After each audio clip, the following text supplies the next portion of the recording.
What is up, everybody? It is I, the saltiest of Gaijin, coming back for, oh goodness, feels like it's been a minute. I lie. I was playing Arena last night to try and bring you all some wonderful deck ideas. Not this though. This is not a wonderful deck idea. That deck is not very good.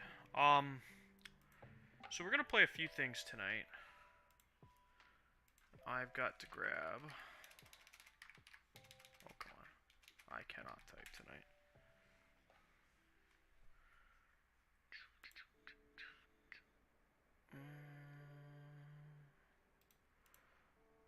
Got that. Got that.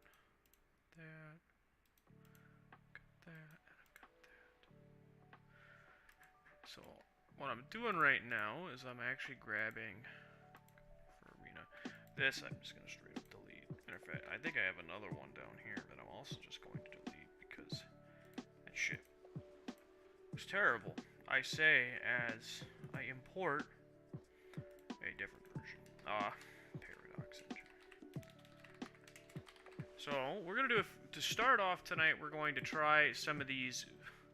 Some of these decks are a little more certain than others. I do have to build a sideboard for a lot of these decks. I will say that. What?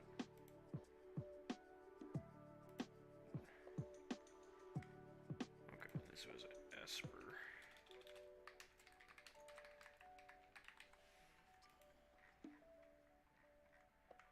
Be sure to delete this one.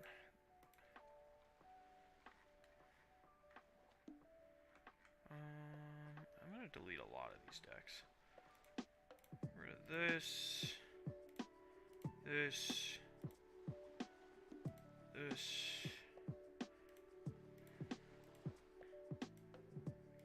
Got a lot of decks that we have yet to clear out of the queue, we'll say.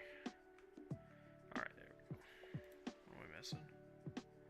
One mythic rare? Whatever. I would love to redeem one wild card. Right, then we've got delete that. Export. Yes. So we're gonna try out a little bit of these Greasefang decks, but also we're gonna we're gonna try an up and coming deck that has been running around as well. Copy for that. So the the new kid on the block, so to speak. Seriously?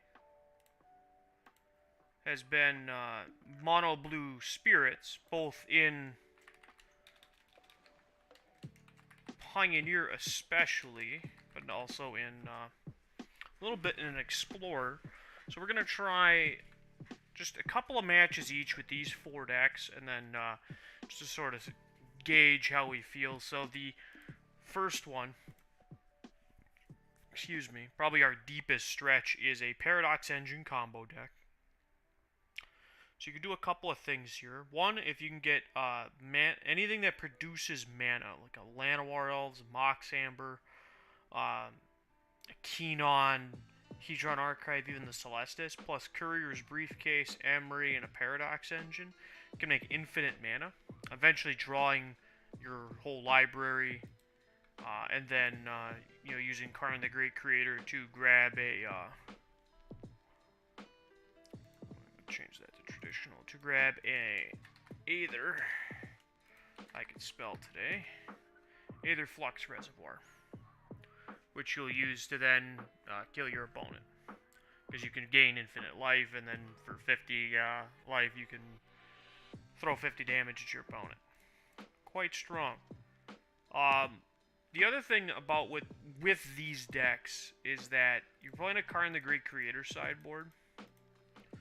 So we can play our fourth Mox Amber on the board. I like access to Tormod's Crypt, just as mostly because it could just be a 0 mana artifact, which is sometimes all you really need. Then we got our 4th Paradox Engine in the sideboard. And then there's some... It's like kind of a random card, but Strider Harness is actually quite good because you can, if you're in a scenario where you have Emry and a Paradox Engine, or rather you have a Paradox Engine and Mana Rocks and a Karn and an Emry in your hand, you can generate a bunch of mana by casting your spells, of course, and then minus to grab Harness, and then you can equip it to the Emry to get Hasty Emry. I also like the idea of playing a single copy of Treasure Vault, because it's a land. So being able to just wish up a land drop is sometimes all you really need. Other ideas for cards. So, trying out Tamiyo. This could also be Tezzeret. I think either one would be fine. Tezzeret's passive ability isn't really all that impressive in this deck, given that tapping anything for mana technically counts as towards his passive ability, so not exactly the deck I would go for. But it definitely feels like this is just like we can probably play a pretty strict sideboard. Go with like 4 Mystical Disputes, probably just Giganta. Seems good. It's free to play Giganta in our deck right here. How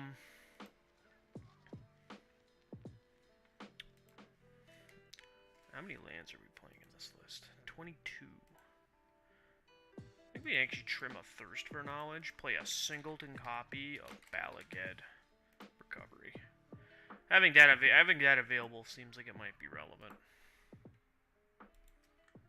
Just being able to grab stuff back. Same with Tamiyo's minus is really good for that. Anything else that might be good? I think Leyline of Sanctity might be.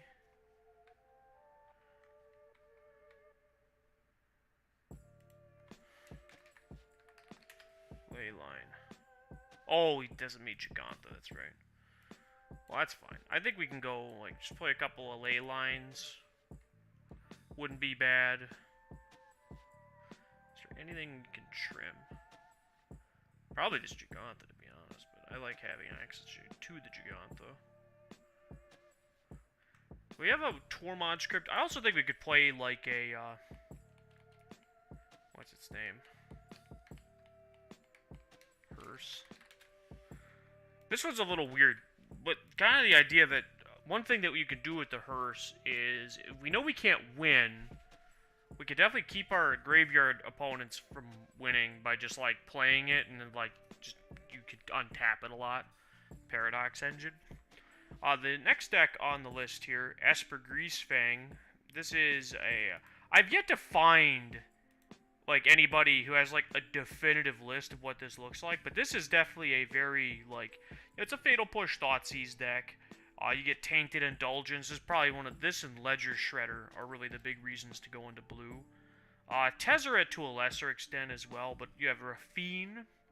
Just a solid way to, like, just kind of get value. It's a little bit of a sticky threat, and if it starts to grow any meaningful amount, it can be especially good. But it also just happens to pair really well, where, like, the Parhelion gets to, like, attack, it triggers, it connives 3, if you layer your triggers correctly, and you can all of a sudden change this from a 13 damage to a 16 damage window, meaning you can kill opponents slightly faster.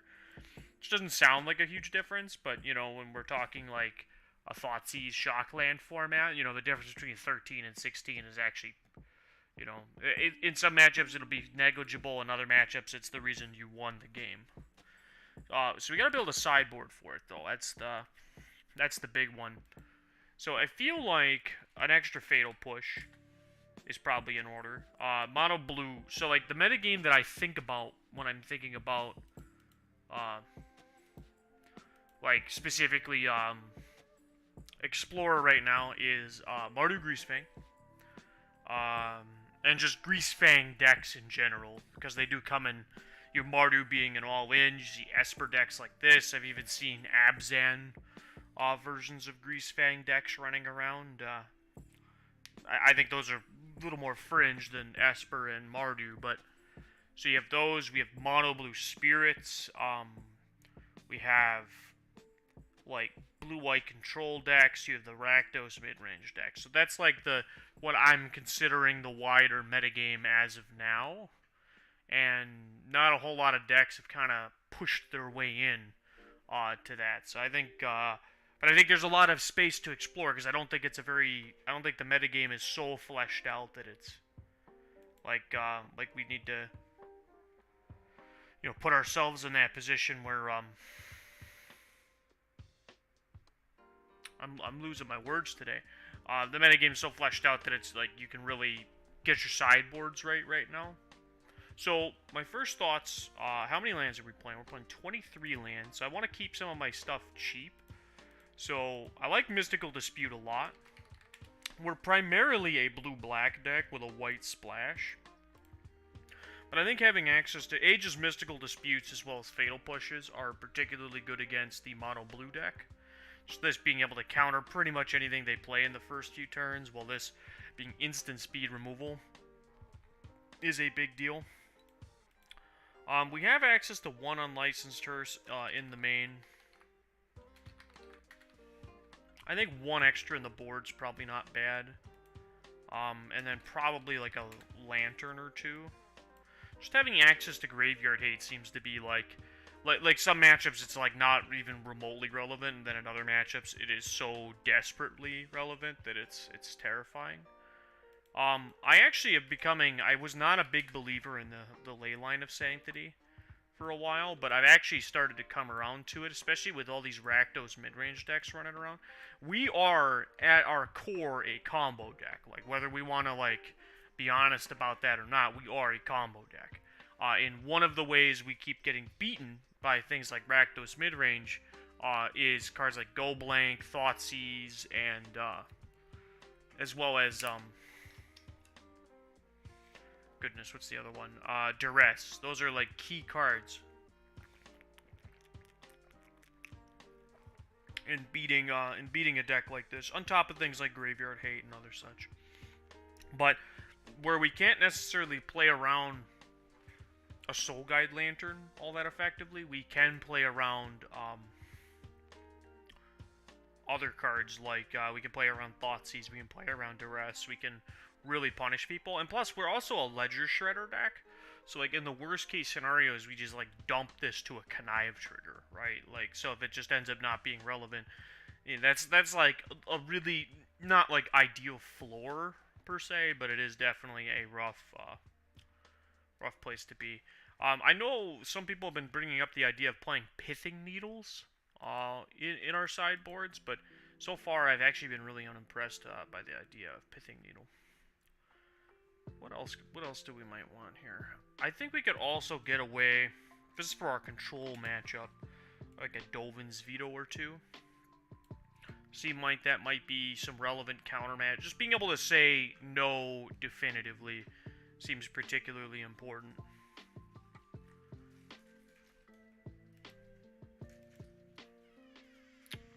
Any other cards that come to mind? One other card that I've been thinking about a little bit, that I'm less thrilled of, is, like, I know the Charm and Void Rend have been cards recommended to me. Void Rend seems not fantastic when the more aggressive, because, like, it kills Greasefang, but, like, it's about all it kills, at least that we really specifically need to kill. Obscura Charm, very similar, where it's, like, it's a way to, This is a card I'm a little more into. So, it's a negate is kind of its floor. It's a removal spell for small stuff, but it does specifically kill Greasefang, which is an important kind of met box tick with your removal. But it also buys back our Greasefangs. You know what? The more I'm reading this, the more I'm understanding why this has been recommended to me.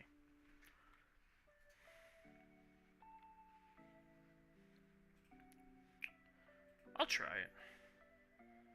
Matter of fact, I think I'm going to try it over the Can't Stay Aways. Even in the main deck, and just go that direction with it.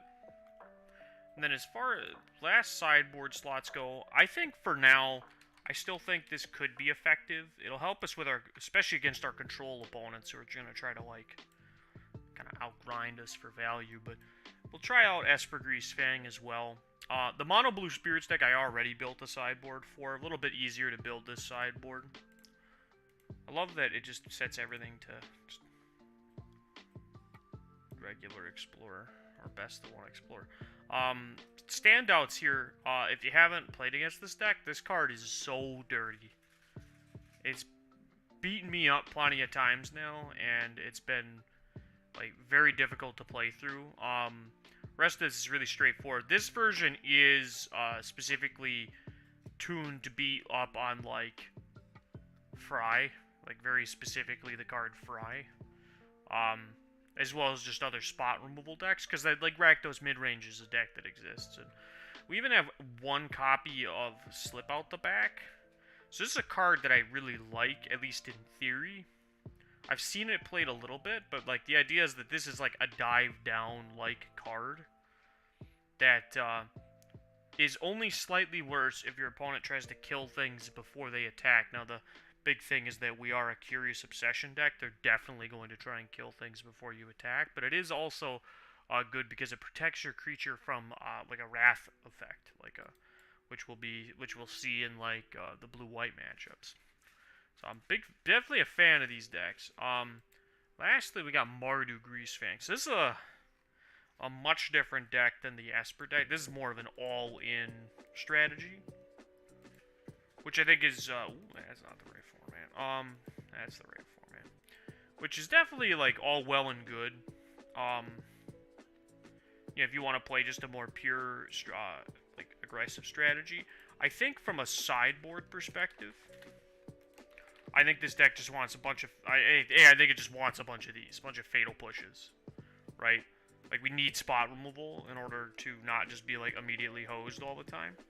I think just one copy of Duress to go with our 4 Thoughtseize seems fair. Some gold blanks. It's kind of like just efficient. I'm not super high on this stuff, but I also I haven't been seeing the Leyline pick up in popularity, so I do think this is a deck that can play Leyline very well. Ooh, Leyline.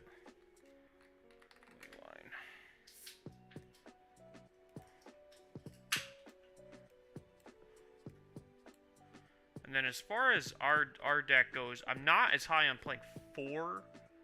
I would much rather play 3, because we don't have ways. We're not like the we have Fable the Mirror Breaker, but it's not as abundant as Connive triggers like in the Esper version.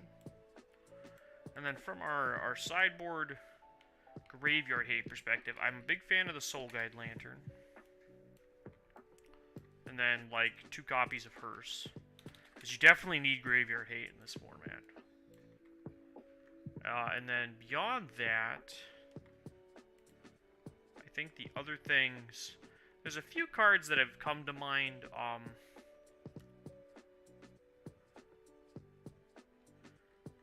thinking I want some type of, like, removal. I'm thinking I'm gonna go, like, -1 Lantern and then, like, +2 copies of Fry. Fry is a very important card. And then this deck is, of course, a red-black deck. Splashing that white. This is the 3rd color. Alright, so we'll get started. We're going to start with Paradox Engine. It's kind of the deck I kind of believe the least in, we'll say. Sounds mean, but it is the most out there deck. Kiora's Follower. Got a Kiora stand in the queue. Sick double tap lands. I still think this is a keep, though. This has, like, everything we need it to have. If our opponent isn't on, like, straight-up merfolks, I'm going to be, like, disappointed. Nope, they're on probably Greasefang. Nope, they're on humans. Fascinating. Well, we don't actually need the Celestis, so...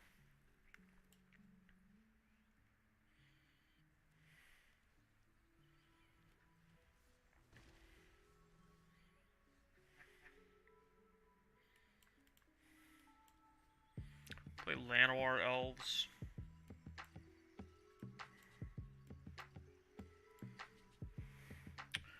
I mean, there's a good chance that we're just gonna die before we can really do anything, so...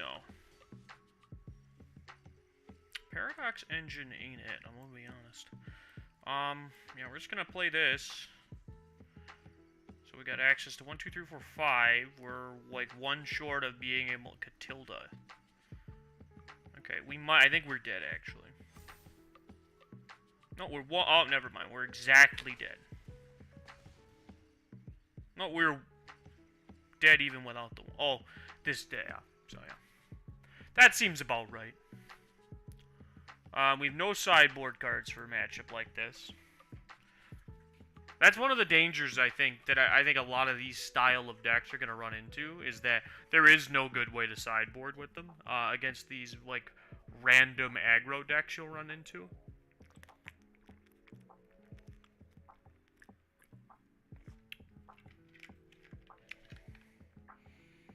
But that's what I was talking about, where, like, the metagame... There's a very loose... Metagame is a loose term for Explorer right now. Alright, this hand doesn't actually, like, do anything, but I'm gonna, like, believe in the heart of the cards.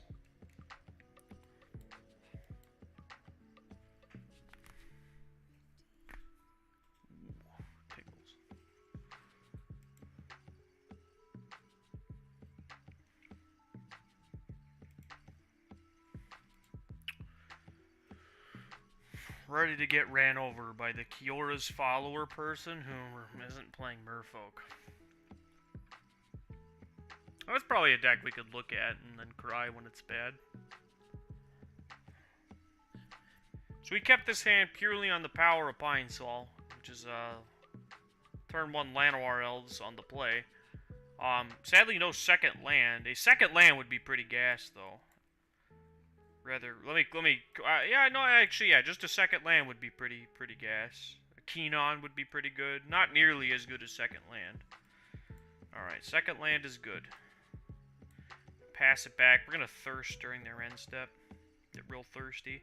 Probably bin this Mox Amber.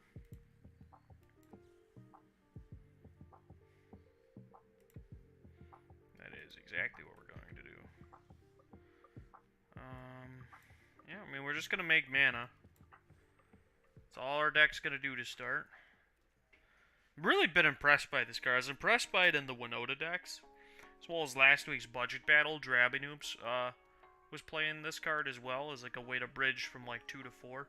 Like, what? This is like a completely different deck than what we played against, like, 3 minutes ago, like... I think here, I'm going to go ahead and... I could do a few things. So I could Karn for a land.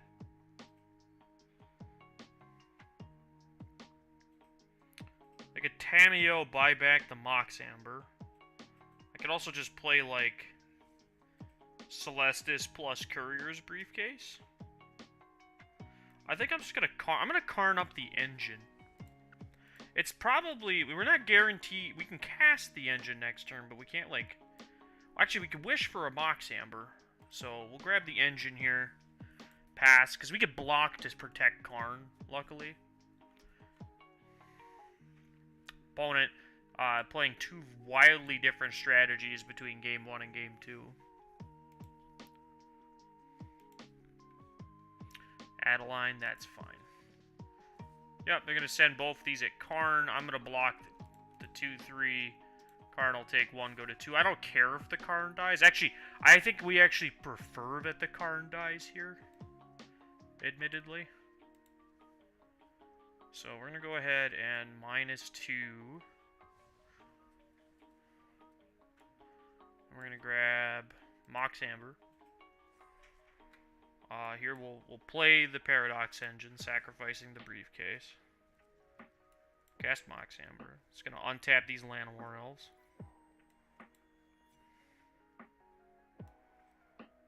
We're not out of the water yet, but we're just gonna like generate plays.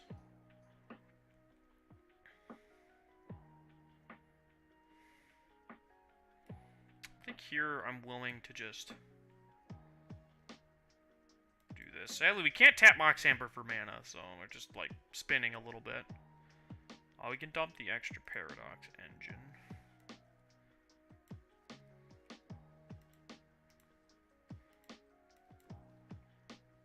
This trigger.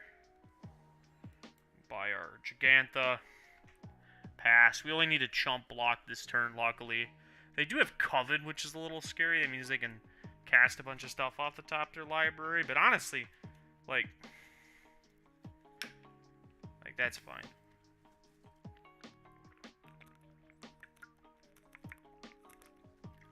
I think we have enough mana next turn. Alright, actually, real talk. Am I dead? 3, 5, 11, 13, 14, 15? No, I'm going to 5. Yeah, you got it, brother. Oh, 17, rather.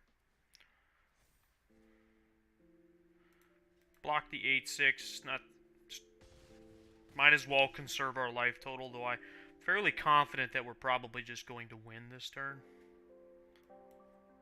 Blue, 1, 2.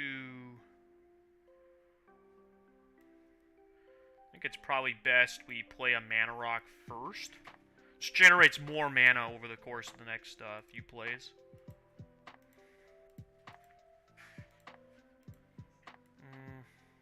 Yep, just play an Emery, trigger. So this is how we do it, so. 1, 2. Blue. 2. Play a Karn. So this is going to be that play I mentioned. Oh, I could have tapped one more, but it's fine. I go grab this Harness.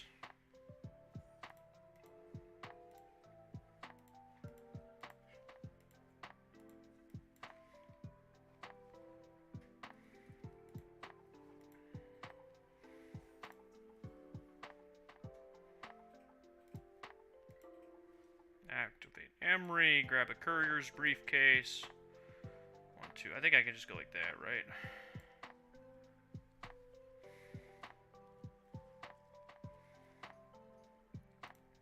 Now this I specifically want to start adding other colors of mana with.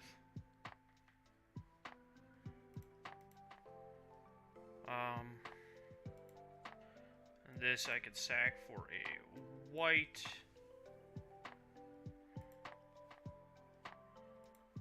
Target this. Play this. Triggers. Tap this for a black. Draw 3 cards. Alright, we're gonna start.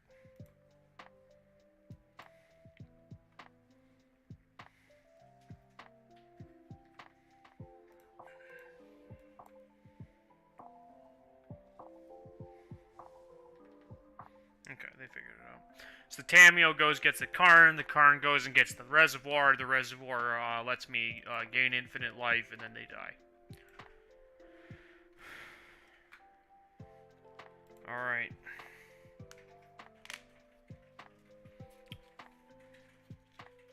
Now that our opponent knows what they're doing against us, then I think that'll be yeah, combo decks can be oddly satisfying and centric. Depends on who's playing it and how fast they're willing to play. But I specialize in these types of, we'll say, proactive or linear combo decks. It's just not a thing that really exists much in Magic outside of, like, Legacy right these days. But we're trying to bring it back. I'll play the engine. Exactly. I love it when a plan comes together.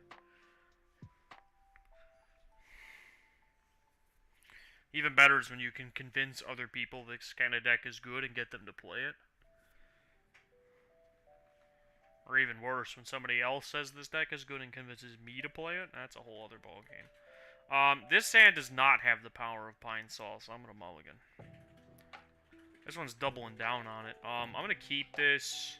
I'm going to put the forest away, right? Are we playing any... Are we playing Hinterland Harbor? Did I just, like, punish myself? I did.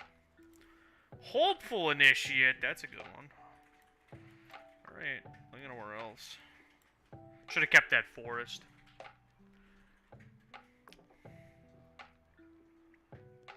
So I should always remember what the lands in your deck are. Oh, that's brutal. Play it with the Thalia. I want to drop in a tactical Thalia. Alright, Courier's Briefcase.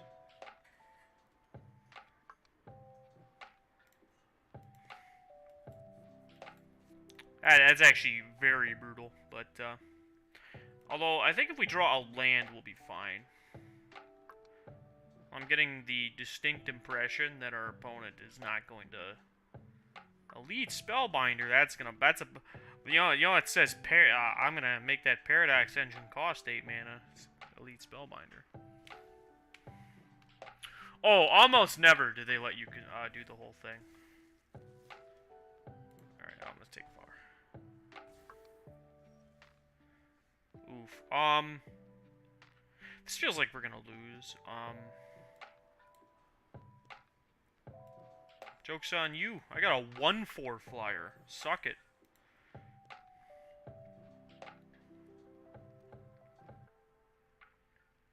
We actually have a reasonable blocker in Fae of Wishes.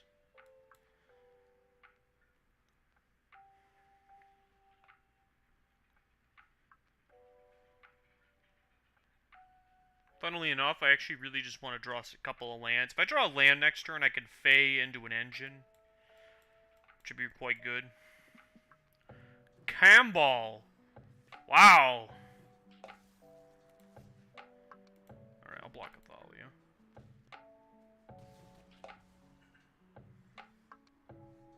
Her opponent straight up just Campbell's chicken noodle souped us. I don't think we can beat that, if I'm being straight up with y'all. Yeah, we can't. Yeah, we can't beat Campbell. That's not a card, by the way, chat, that you should ever play around in this format. Just want to make that perfectly clear. That card is hot dog shit. It is realistically only good against this exact matchup. So maybe our opponents played a lot against, like, Paradox Engine lately, and they just were emotionally damaged by it. Listen, when you play these types of combo decks, you live and die by Haymaker sideboard cards like that.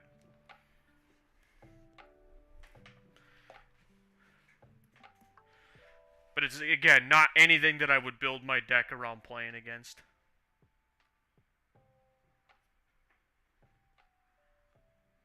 That 1/4 shuts down everything. Yeah, I mean, just more Fae of Wishes? Why not? If I was really wanting to get super serious about this deck, I actually think it should be, like, Teamer, but, like, then you start, like, having to play a bunch of cards that, like, aren't a part of your combo, which seems less than ideal. But, alright, what do we got? Sure. This is a, I'll keep it, kind of hand. Nice, we're up against Mardu. Mardu, I'm gonna play Bad Triomes. Oh, gross! Undead Butler. Somebody watched my budget battle video. Sick. It ain't blocking. Please block that. Alright.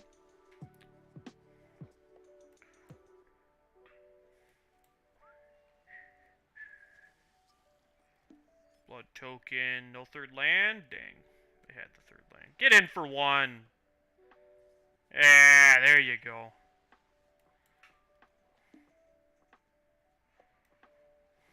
Kind of feels bad that I don't get to do anything, but... Alright, Hedron. So they go land, pitch a Parhelion, run us over, and then, or rather kill our Keenon first. I guess they aren't interested in that. Okay, well, I was about half right. Am I dead? I don't think I'm immediately dead.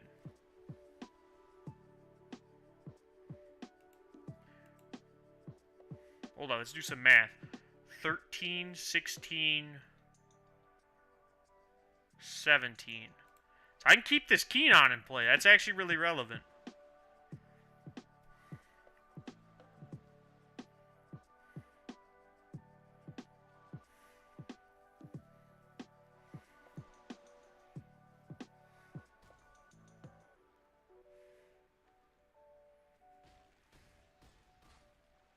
I'm at 3. I'm not dead, so if I'm not dead, that means I have a chance.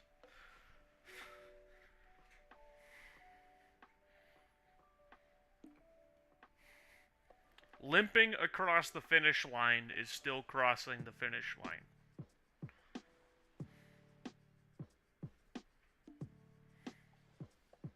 Llanowar Elves. Does that do it? Any of these cards do it. I think no matter what we do, it starts with this, right?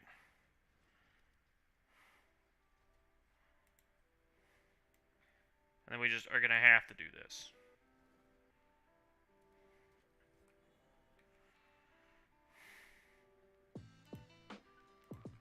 Well, I guess it makes. Let's tap this for 3.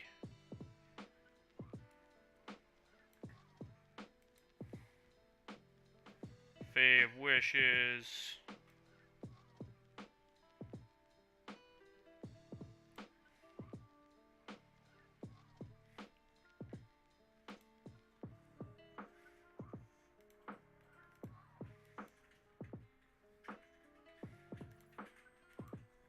Blue, more colorless.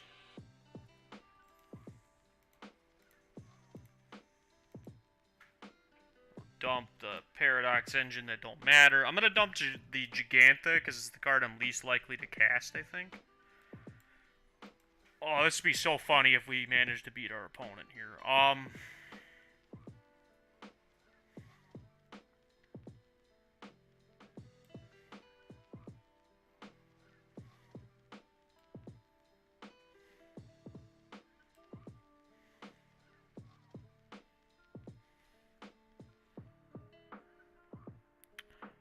Let me just do some math here. I put this card in my hand, I cast this Fae. It generates more mana.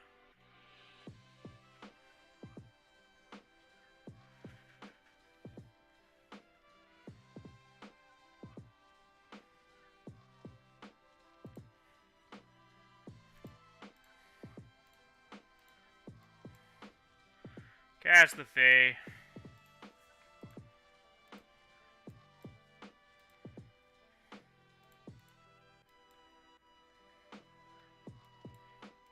This seems a little weird, but there's a reason I'm doing this.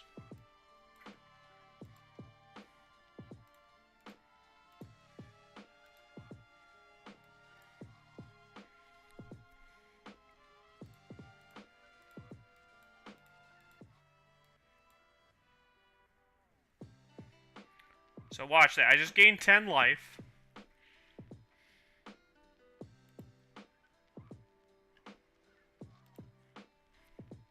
I'm gonna tap this for green. I'm gonna sack this to draw 2. I'm gonna set full control mode on. Yes. Yes. Blue. Yes. Resolve. Keep this. Submit. Activate this. Auto pay. Resolve. Put an Emery on the battlefield. Realize I fucked up. I could have kept that Fae chain going and might have maybe won the game.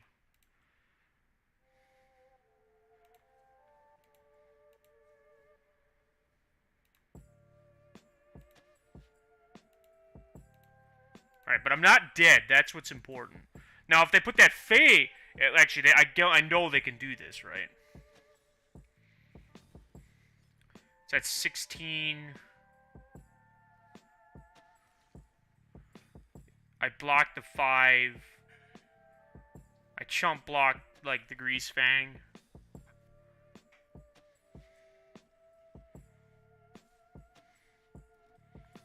Okay, so the Fae is going to have to go right there. This is 4, 8, 12, 16, 19. I don't have to... Yeah. Okay. We win the game if we untap with this Emery, but... Just as an FYI. I don't think our opponent knows that we win if we untap with this Emery, so we'll find out. Ooh, I don't think they got nothing. Green. Alright, we'll demonstrate this to our opponent. Yes. That one. This one. Yes.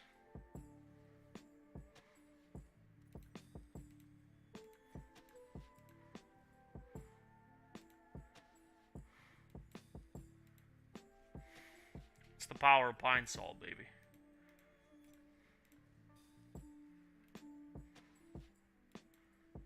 Just gonna demonstrate this infinite loop that gains me infinite life.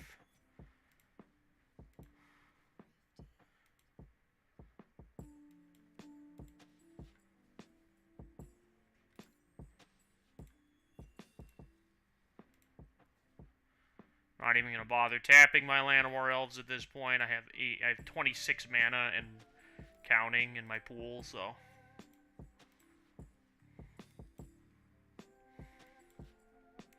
I look at my opponent making me combo like I didn't come here prepared to do this.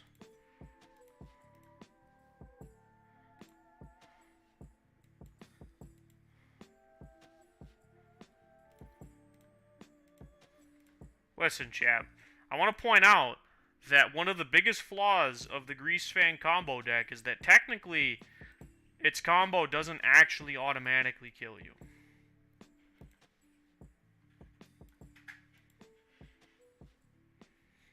Also, there's a neat interaction in our deck that I don't think many opponents will play around, where if Karn the Great Creator is on the battlefield, it has a clause that says when your opponent can't activate artifacts, meaning they can't crew the Greasefang. I don't need to do that. I'm just gonna blast him for 50. Oh yeah! Look at that, chat. I mean, they're bound to be on a Thoughtseize plan, right? Bring in the ley lines. I can't have the Giganta post sideboard.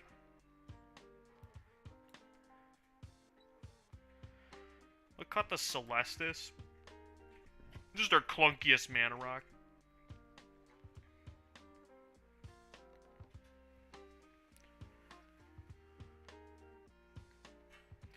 Trim one copy of Tamiyo.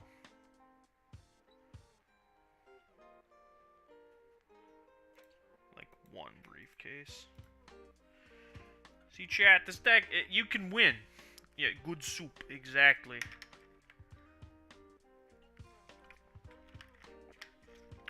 Listen, chat, we pieced the line together. Oh, this hand's cooking with gas. This hand has got some real busted stuff going on. I cannot emphasize how bad it feels to snap keep a 7 after you sideboard in 3 Leyline of Sanctities and then have none of them. Oh, that's dirty. We just got by our own technology. See, chat, I told you, though. There are people playing this card. That's a thing that you gotta, like, be looking out for these days. Do I actually have a way of beating that?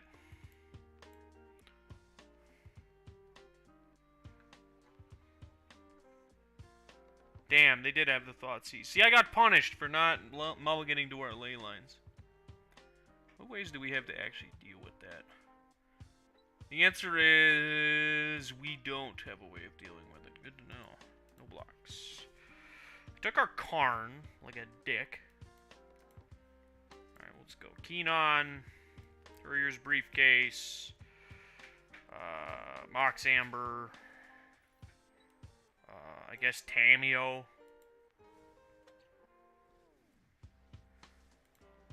So Tameo also has a clause on it that says our opponent can't make us discard cards, so...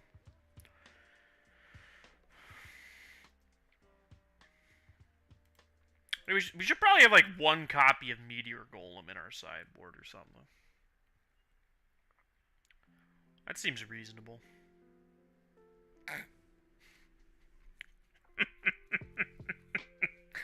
Opponent just got right there. That's what happened. Alright, oh, what the hell can I even bother to do here? I think I just have to go wide and kill them now. Like, I have to, like, beat them in a fair game of Magic, which is not anything I was particularly interested in doing. Let's plus... We're looking for Paradox Engine. Hit 4 lands. Brutal. -2. Yeah, we're gonna go ahead and grab Engine on the first one. Play this tap land. I'll attack for 2. Like, I have to kill them with damage, so I'm gonna have to work my way through a Stitcher Supplier regardless. The next one's gonna grab Unlicensed Hearse. You got it. So, how are we gonna play this out now, huh? What's actually in here? 4 lands in that. Now I'm looking for, like, Hedron Archive. Actually, Fae of Wishes is probably better, but... I think we'll name Hedron. We're more likely to hit Hedron Archive. Or we can hit nothing. That also is a possibility. Okay, well, I'm gonna just cast this. Play this tapped. And attack for 4. Next turn, we'll wish for Karn. Karn will grab the hearse. They got a 4-3. 4-3s are... Those are rough. Alright, we're gonna grab Karn. I'm gonna go ahead and play the old Karn here. Alright, our opponent has successfully given up. In a what was a dominant 2-0 victory over the Tier 0 deck, Mardu Greasefang. In what I would say is quite dominant fashion. We let them do their thing twice and we lived. Though our opponent, to be fair, our opponent could have killed our Arcanon like twice and they just chose not to do it. So they enabled us to be able to piece those lines together. But, you know, there's a saying we have in Magic. It sucks to suck. Do better next time, dude.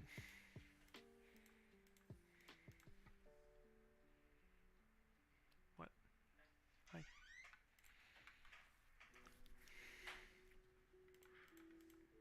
Alright, maybe we got a bad card. Okay. Alright. So we're 1-1 with Paradox Engine, which is not a sentence I thought I'd be saying tonight. I was pretty certain I was going to say, and that's, you know, 0-3 with the old Paradox Engine brews. Never lucky. Apparently we're playing against Luis Scott Vargas, so... Just by his own account, that man is never lucky. Oh yeah! Sick Temple of Mystery Hinterland Harbor hand. Oh yeah, let's do it. Let's go. We'll play Mist Temple. Opponent's on a mulligan to 6. I'll keep a Botanical Sanctum here. Pass it back to our opponent. Get immediately Thought Seized. Nope, down to the Bugbear. Always play your Mox Amber first.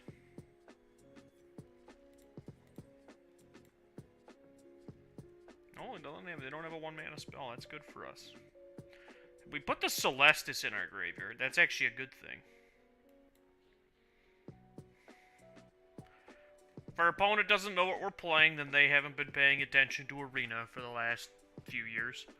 This, you know, people wonder where I get the idea to play this deck all the time. Like, this was like a real deck in Historic, like an actual like powerhouse of the format, believe it or not. I'm gonna play Keenan. Got another one. And naturally, the auto tapper has screwed us out of being able to play this Celestis from our hand, but which feels about right. I don't get what the fuck is up with the auto tapper sometimes. I get that it can't play Magic as good as the rest of us, and that's totally fine. Yeah, you got it. Got a kill spell for the Emry too while we're at it? Yep. Jesus fucking Christ, just cast it. Jesus. Alright. Congrats. You figured me out.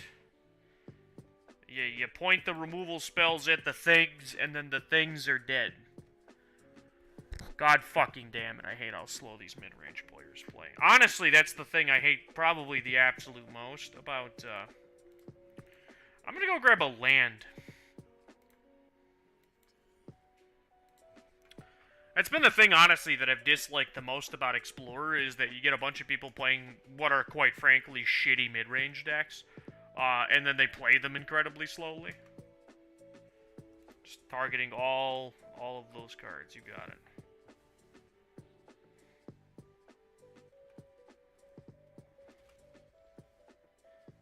Alright, I'm just gonna play a 5/5.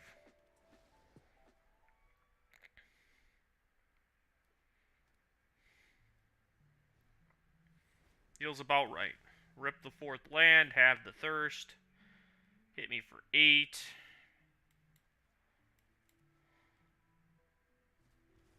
Alright.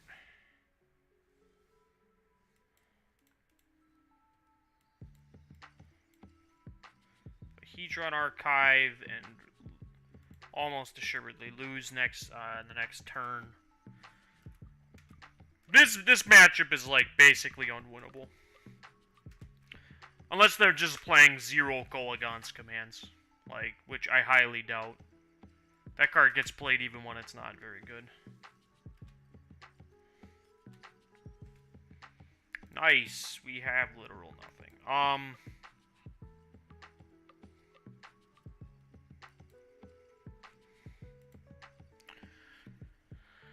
Yep. Mid-range pile of stuff that beats this deck, so... I don't ever feel bad when we lose to a deck like this, playing something like this. Because it's just like... That's the deck.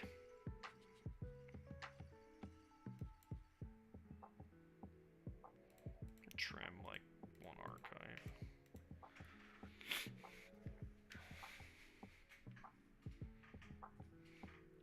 So it's looking like we're going to go 1 and 2, because I highly doubt that we can beat Rakdos pile of cards. Which, by the way, is not a deck I recommend playing. Rakdos pile of cards, like, these are... I get it. I truly do, because, yeah, obviously, I love playing Rakdos decks. When I play Fair Magic, that's my Fair Magic I like to play, but... I cannot recommend in good conscience that you play Rakdos mid-range piles, because, they kind of suck. Like, they just lose really hard to decks like Greasefang, and, decks like Mono Blue Spirits just actually beats the shit out of them.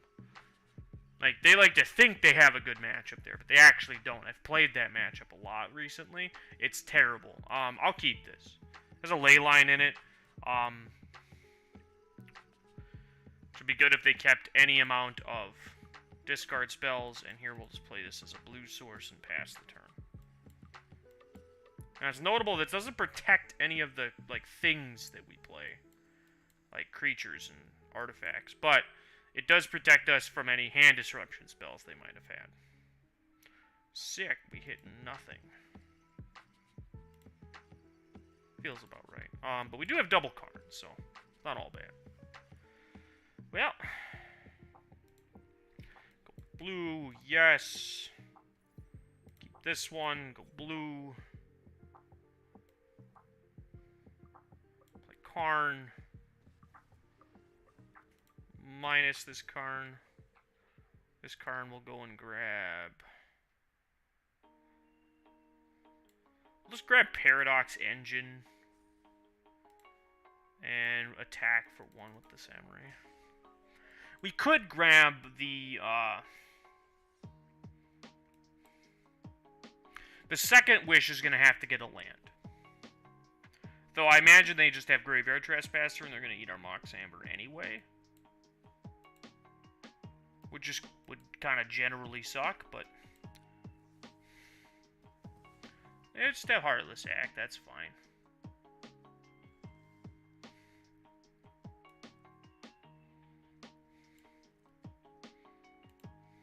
Still going to minus the Karn.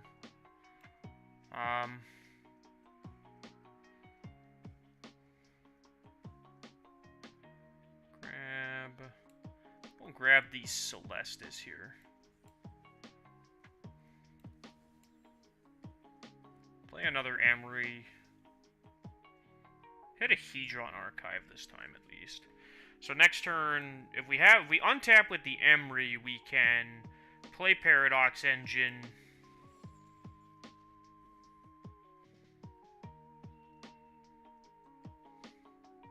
I'm actually more willing to discard that than I am to discard this card. That's fine.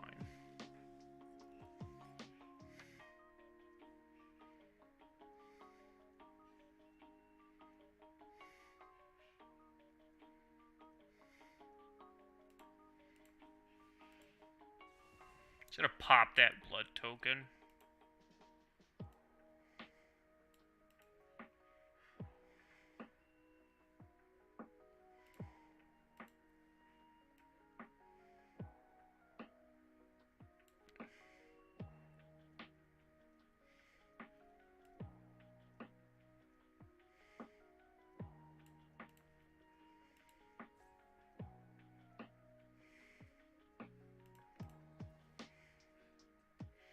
Target the Paradox Engine. I'll let the Karn die, but I'm just going to play the engine.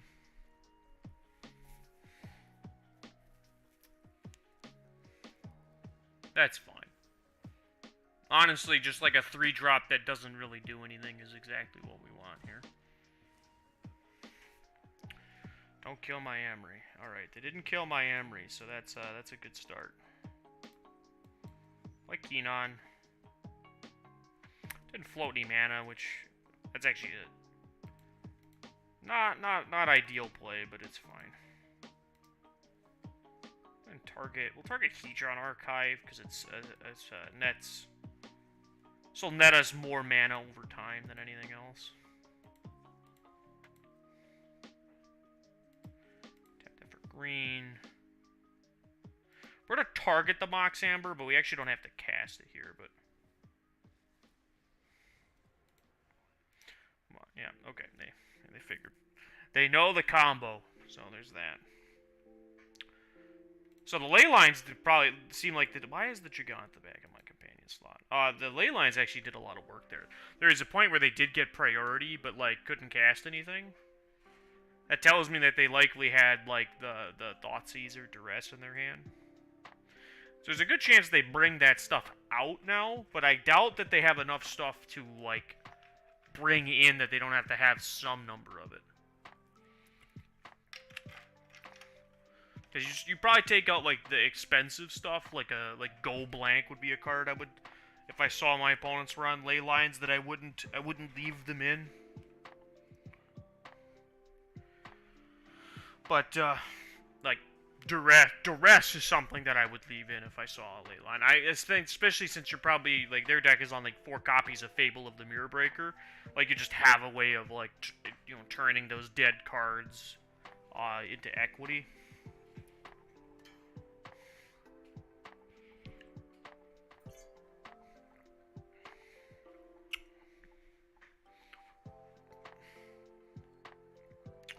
This is a very slow hand. I am willing to mulligan that.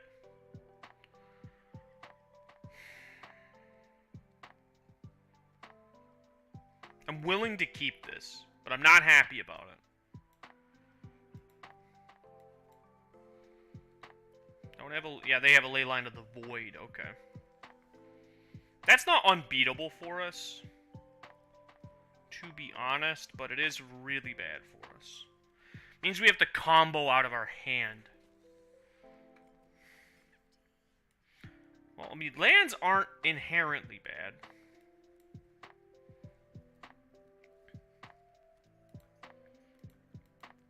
Yeah, we can still beat this. It's just a lot trickier and a lot slower.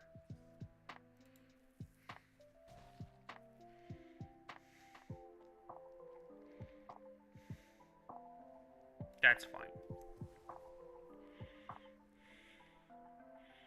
It is going to slow us down by a turn, but that's fine. We'll just have to suck it up.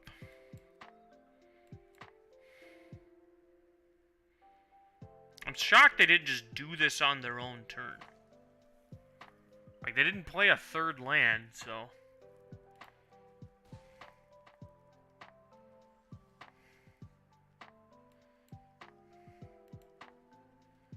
Play this. Play this.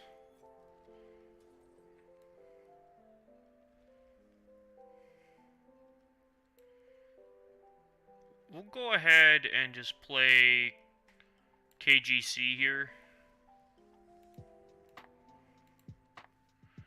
Minus. I think I'm interested in just playing...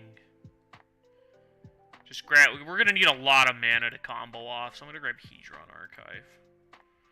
I can just block to protect the Karn if they are so inclined to just attack it. Yeah, I'll block.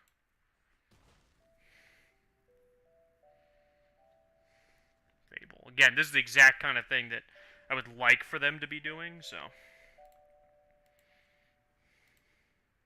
I'm going to minus...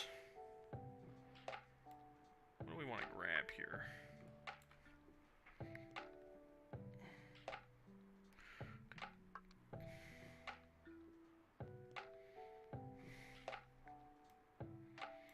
So we can either grab something like the Celestis. So let's think here. View the battlefield. So I got 2 in my pool. I play a thing. If I play this, 1, 2, untaps. I got 1, 2, 3, 4, 5. Play this, and then I can cast the thing that's here. Okay. That's doable. So yeah, we'll grab the Celestis. Play the Hedron. Play the engine. I miscalculated that entirely. I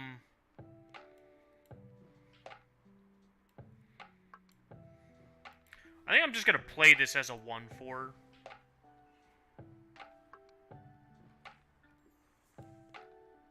And go ahead and play the Celestis. 1, 2, 3, 4, 5. I got 7, so I can just pass here. So here I can block with the 1/4. And I'm probably not interested in trading Keenon. I imagine both of these just go straight at, like, the Karn.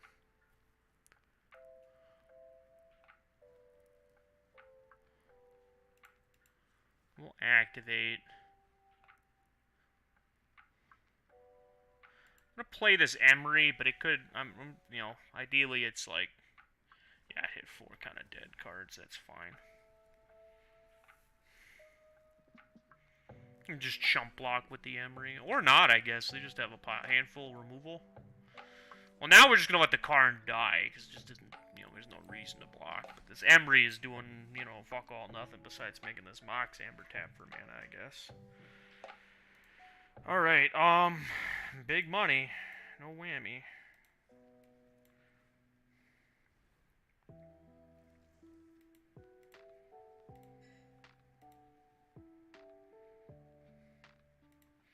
We're gonna have to sack this just to draw some cards. Good cards? Well, Karn's a good card. Play the Harbor. Cast the Karn.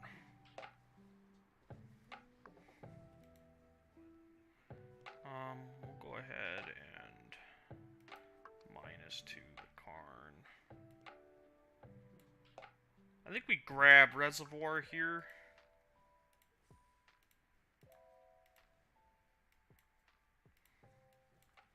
We play it.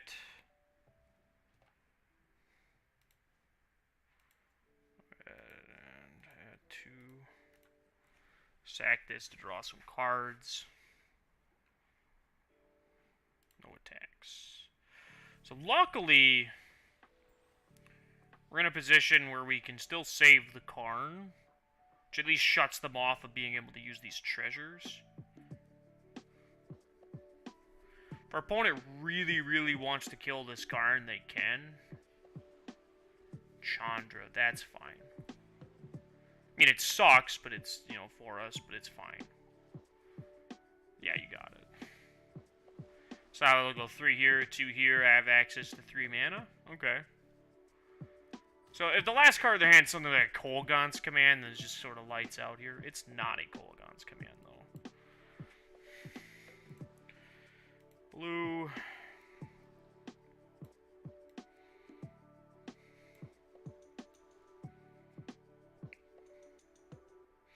Cast the Thirst.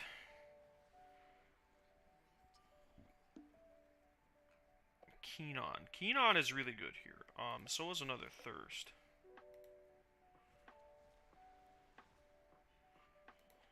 Go 1, go green, blue, cast Keenon. Go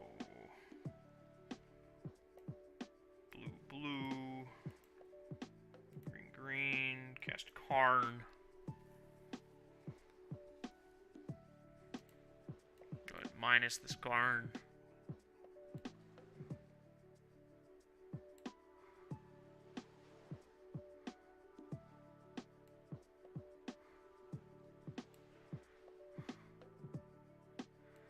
I'm just gonna grab some. I'm gonna grab like Courier's Briefcase here. Go green, white, blue. Cast the Briefcase. Triggers. Go red.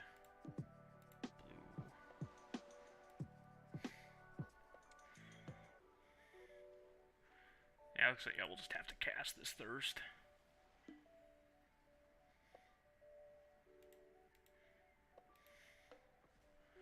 We'll go green, blue, black. Draw 3 cards. Not ideal 3 cards, but it's the 3 cards we got.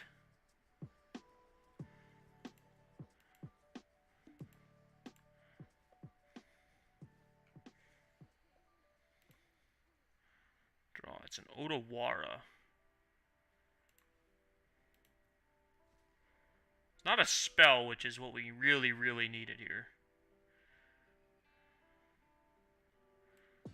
I think here I got 1, 2. This costs 3 mana.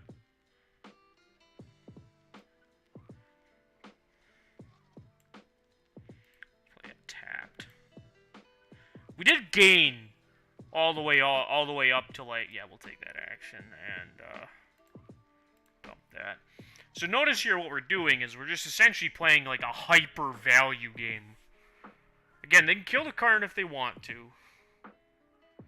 They gotta really commit to it, but we are cutting them off for those treasure tokens as of now. We do have access to the Celestis untapping, which is nice. I can't imagine they don't have a spell. Sure, that's just gonna go after Keenon. That's fine.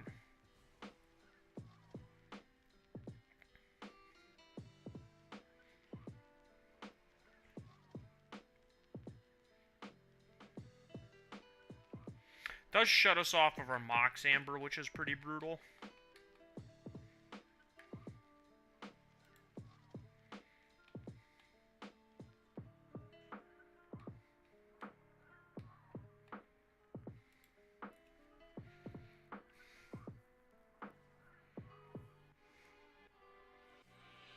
I don't know why we did to do that at instant speed, but... I think I'd still rather have the Karn than not have the Karn, but I doubt I'm in a position to win the game now, to be honest.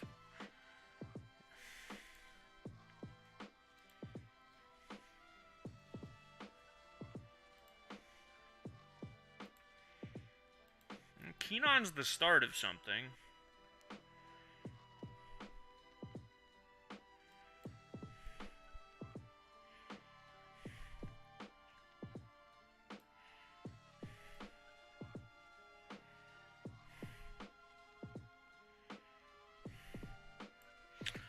We'll start there.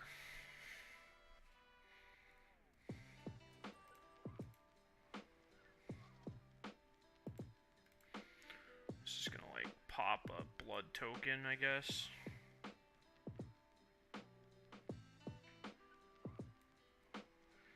And we will Otawara bounce this reflection of Kiki-Jiki. Just have to pass. So, what can we draw here? We have a couple of dead cards with Tamiyo. We have one more Karn. Hedron Archive. Fae of Wishes. These all generate, like, positive card advantage. Yeah, this is fine. We just gotta let the Karn go now. Sadly, that unlocks, like, 4 mana for them, but, you know, there's not really anything we can do. Yeah, Karn might actually be really good. Wow, just another fucking Chandra. Yep. Yeah, having Kenon is essential here, but I don't think we're gonna get there. I think we're just, take action. They have wishes. Tamiyo. Tamiyo is so close to being what we want, but it's not quite there. It's on my sideboard right now. Strider Harnessed, Unlicensed Hearse, Paradox Engine, Tormod's Crypts, blah blah blah, bunch of stuff that doesn't really do anything. We'll play Tamiyo.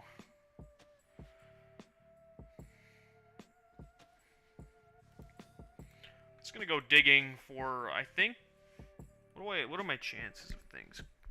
All my one-ofs are like a 5% chance, so I think I'm looking for a Karn. I think Karn the Great Creator. We hit one.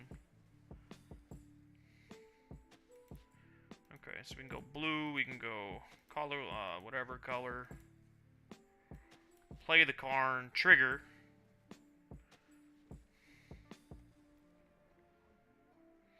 Sadly, we're looking like we're going to be short mana. Exile. Got Courier's Briefcase. Provides a blocker. And 1 additional mana. Hedron Archives.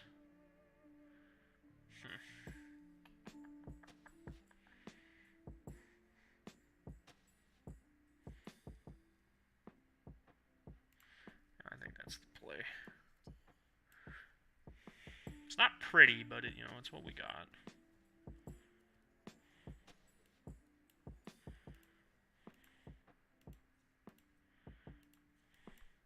Play the 1/4.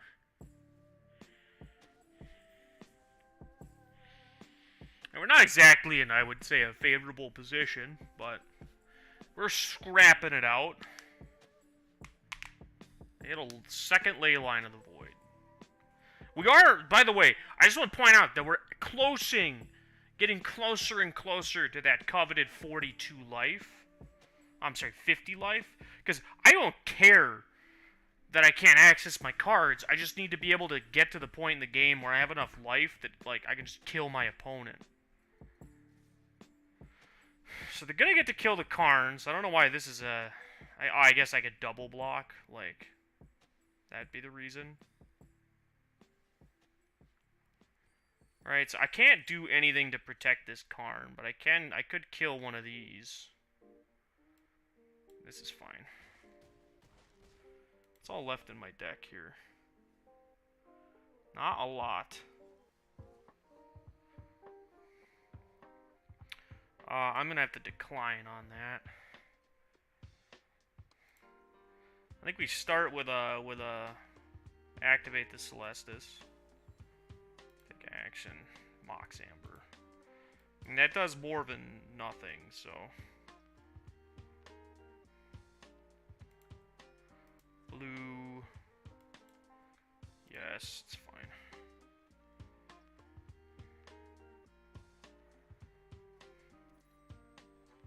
Oh, I messed that up. Needed to go full control mode there.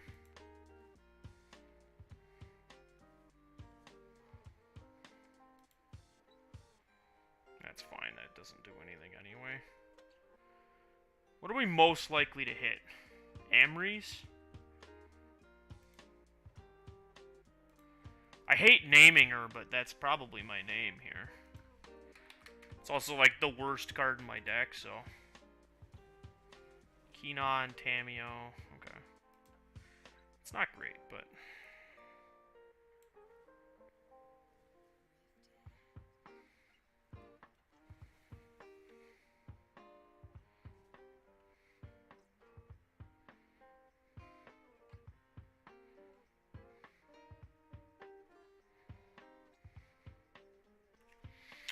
There's no way for me to cast any additional spells. Or gain any additional life, right? Yeah. Just gonna have to pass it. Luckily, I can block very well. I'm gonna take that action. Because it puts me up extra life. And at this point, just getting my life total as close to 50 as possible by the... and maintaining a life total as close to 50 as possible is what's going to win us this game. That changed to day, right? Okay. We're going to fire up Hive of the Eye Tyrant and just swing team at me. So let's think here. I can... The most damage I can prevent is just by going like this. And I just have to, like, gain 8 life somehow.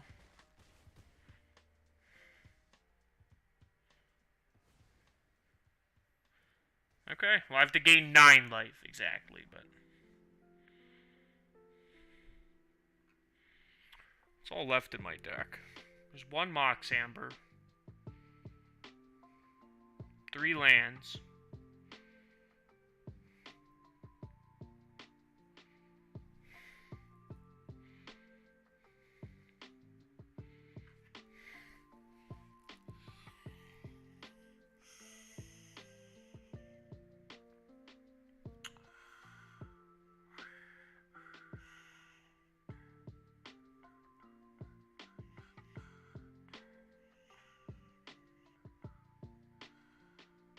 Some math.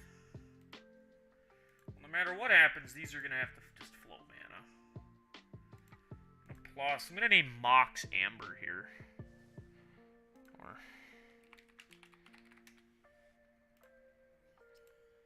Done.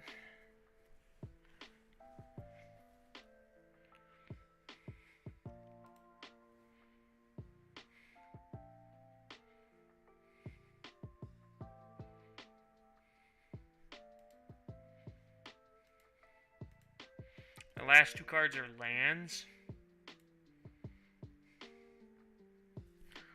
I don't think there's a way I get out of this.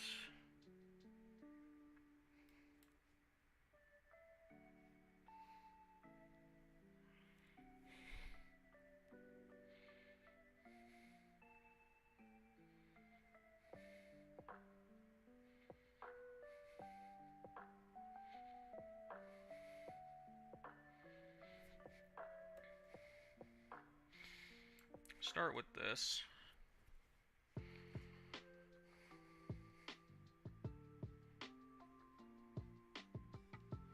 Currently daytime, so there's not... Right.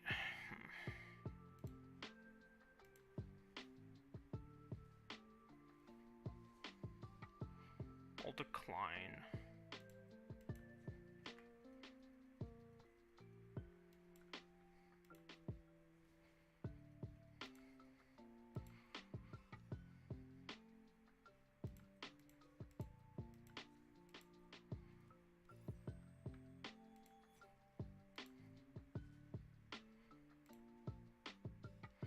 sadly, I think what did us in here was the fact that we had exactly 2 lands left in our deck.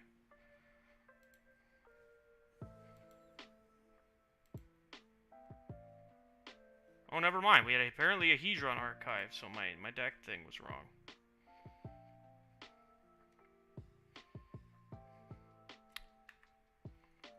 Yeah, I think that's gonna be it. So close. We almost won that game. Like, that was not a 0% to win. That was very much like we were actually in a fairly good position to win the game. Just ran out at the worst moments. Okay, I'm gonna put this deck in the maybe pile. It's a deck that I could see maybe being good at some point. Definitely missing some things, but I do think there's also some other ways we could build the deck that, you know, potentially offer like a Moon Snare prototype and like stuff like that, or playing cards like Magda, Jasper Sentinel, going more in like a different. There's other directions I feel like that deck could go, and I think we'll try those at some point. But that took forever, so we're gonna move on to our next deck though. As for Greasefang, the second best version of Greasefang? Question mark.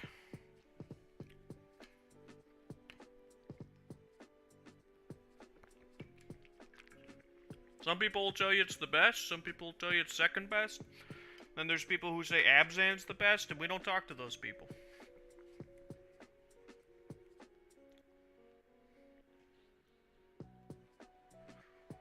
Alright. We got a decent hand here. This does a lot of stuff.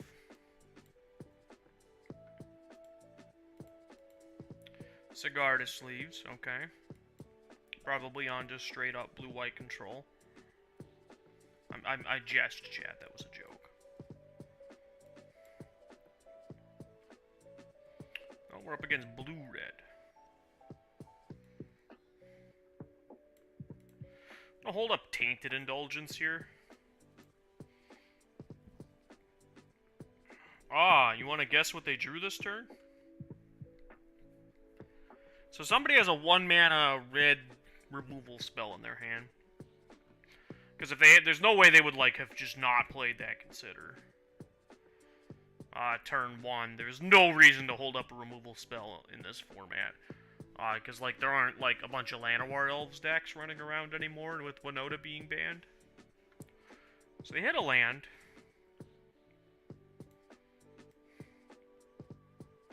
Greasefang and a land. Greasefang and a land.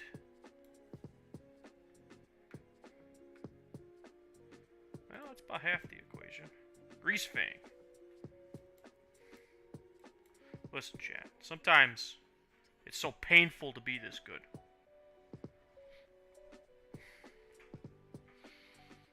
And that's why people play this deck. Right there. What you just saw was the reason this deck gets played so much. So this is probably Phoenix, I would have to guess. Otawara is a little bit of a weird one for them. I'll even some Fatal Pushes, I guess. It's not always very good against them. Because our way of beating Crackling Drake is to just do the Parhelion thing. What don't we want against them? Obscura Charm doesn't really do much. I suppose it's a negate. Or Fiend seems fine against them. Just like big flying threats can do the job. I think I'm off of Bankbuster, and I'm not sure if I'm a fan of Tezzeret in matchups like this.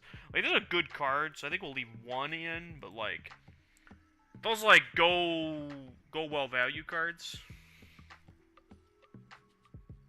I'm gonna give you a, yeah, you gotta be careful there, Lo-Fi. All caps will, my thing auto flags that for spam.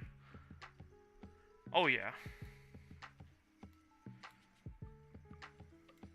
Not everybody gets to be as good as I am. He says, while greasefanging people on turn 3. Yeah, Greasefang, baby! Chandra Expressive Iteration. Let's read this bad boy.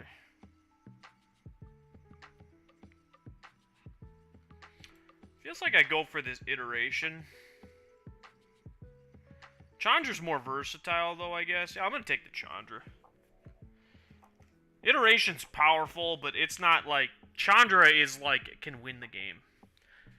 Yeah, Greasefang's a really fun card. I do worry that it's like the next thing that people will bitch about on Reddit. Because that's what this format has become. Is we just like let people, you know, complain their cards out of the format.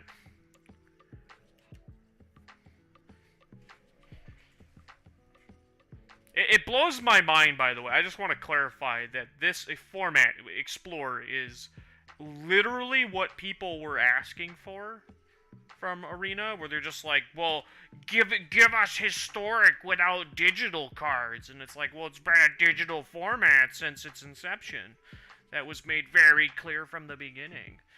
And then they get Explore. They're given Explore, which is the exact thing they asked for. And then they complained about it. Like, so many people I listen to just bitch and moan. I should have let that resolve. That was a mistake. Sure, but, like, that's the thing, though, is that these are people who are playing Arena that are complaining about it. It'd be one thing if it was just, like, random douchebag on the internet, right? I don't care about... You know, like, that person can complain all they want, but these are the people who are, like... They you know, did Alchemy. These people were so butthurt over Alchemy.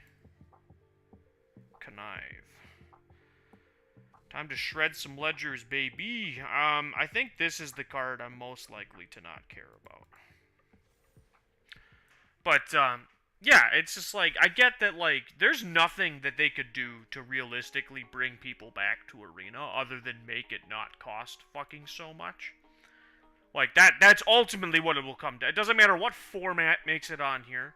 Because I love how people are like, put Modern and Legacy on Arena. And I'm like, that's the last fucking thing you want. Because, like, they're going to just, you'll be priced out of it immediately.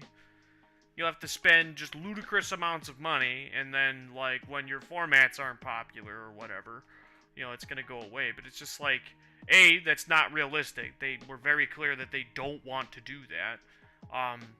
And also, just like, yeah, that's like, they've been very communicative, we'll say, about the possibilities. I actually think it's Go Blank here. They got too many cards in their hand. Yeah, it's just like, the people complaining are the people who, like, were, like, bitching and moaning that they didn't have exactly this. And it's just more annoying than anything else, but... Attack for 3. I could play Greasefang and kind of force the issue on this Lantern, but I think I just want to play an Unlicensed Hearse. End turn. Because now I have the threat of just being able to, like, incrementally deal with their graveyard, while at the same time just, like... Plus, no matter what they do, by the way, just to clarify, no matter what happens here, my Ledger Shredder is always going to be bigger than their Ledger Shredder. And my big Ledger Shredder is a lot better against theirs, because my deck, which, now that I know they're on Ledger Shredder, which I don't know why I thought they might not be. Oh, no. Alright, I'll resolve mine. Parhelion. I mean, I'm going to just make them do it. Shredder is very powerful, yes. They've turned the tables, chap. Their Shredder is always going to be bigger than my Shredder now. This isn't fair. This is fair, and I don't like it. Alright, well, I'll target... I suppose it's technically better just to, like, go after, like, the things they could finale. I'm gonna just incrementally do it. There's no Delirium here, so... I actually think I'm interested in drawing a card. I'd really like to draw exactly a Fatal Push. Shredders.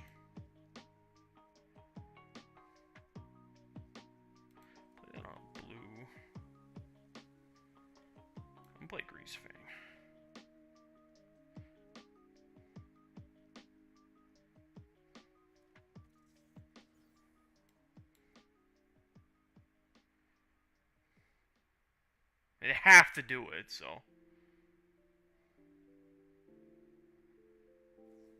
Oh, I got lightning axe. Sure. I guess they don't have to do it. Fine. I'm gonna go to their turn. I don't feel like giving them a connives trigger. But we are digging for something like Fatal Push here. Yeah, even Obscura Charm would be fine.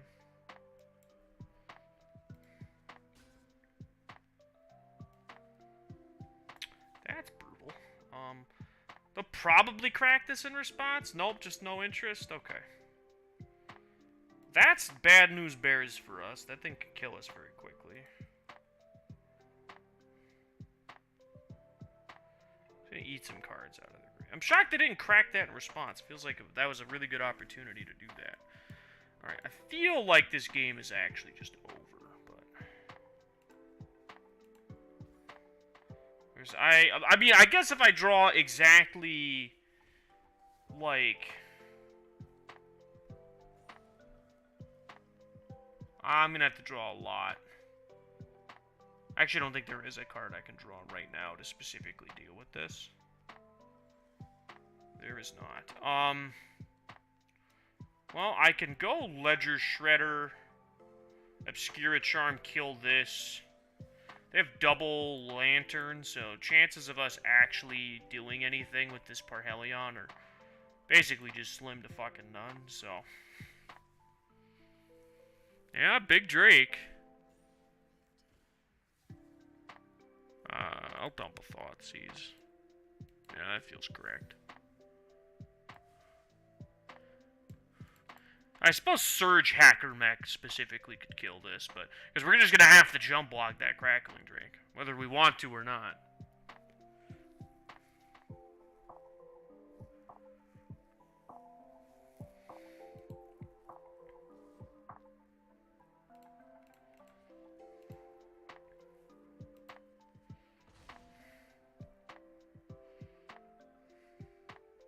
Damn it, they have another one. That was actual worst case. Yeah, we're done here.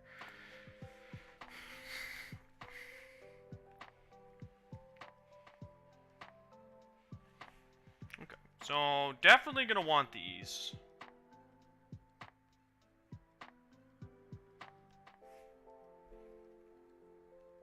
I don't even want that card. Like, I'm just gonna cut it.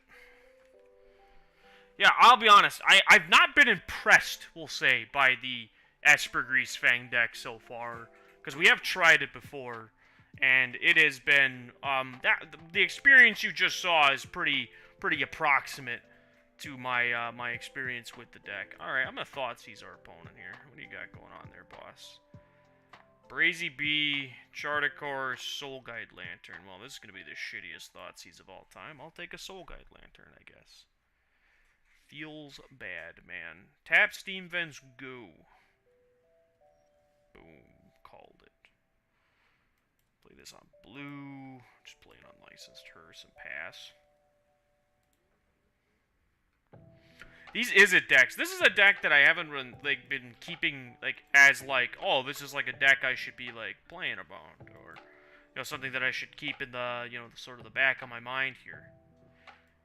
We'll Fatal Push this little bird off a cliff. And I'm more than happy. I don't like shocking to Thoughtseize, but, Fry. Chandra. Brazen Borrower. I think we're going to take a Fry here. Part of me really, really wants to take that Brazen Borrower, because it's just going to be a 3-1 that attacks me. Just scary. Alright. I feel like that's not the turn to be doing that. Maybe, though. They're just digging. Alright, well, let's start with, I guess, these things. Go to our turn. Pay a bunch of life, because why not? Tezzeret. Draw 2 cards, discard 1. That one is going to be that one. Go to our next turn. Rafine, not a card that I would have put in this deck. Yeah, well, so the big thing is...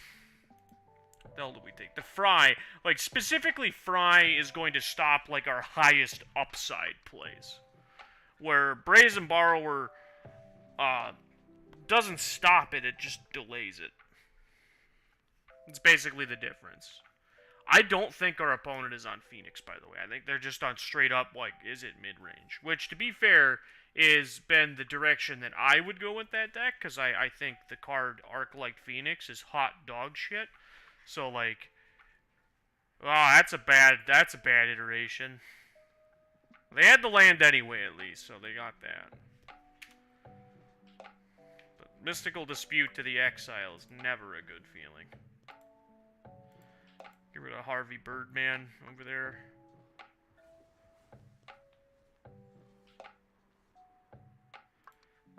Plus. Just a digging.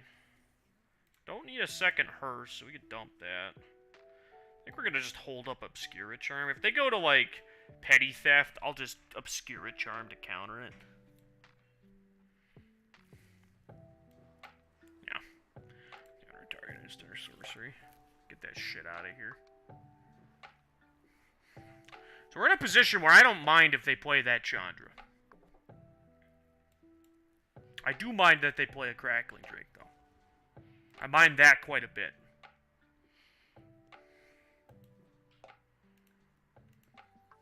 Activate. Take those away. 1, 2. Curious. Grease Fang. Is that enough? Got 1 mana up over there? Well, listen, chat. Sometimes you just rip it. Okay, well, they got a...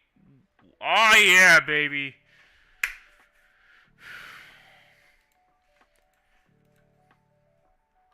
Now, this is pod racing.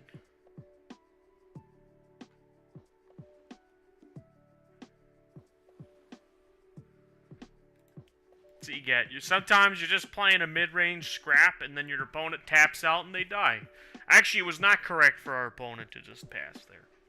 To just concede. That was not correct on their part. They actually did have a chance of winning, because they, were still at 20 life. Get the Hisk. Ooh, goodness. Ooh.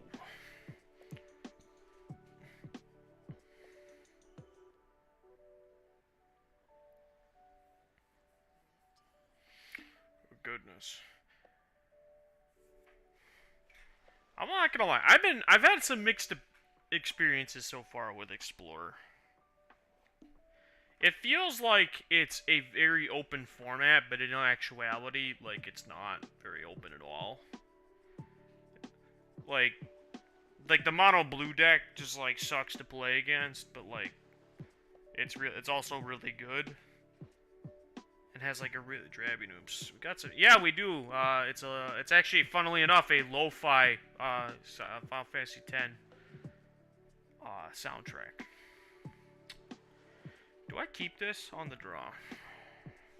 I got 2 chances to hit the land. 42% to draw because... Yeah, Thoughtseize me. Hell yeah, brother. Take my Parhelion. Take the Parhelion. This one. Right here. This one. They can see. It'll have a white highlight over it on their screen. Damn, they took it. Go ahead. Takanuma. Okay, it's another Grease Fang deck. Ha! Skill.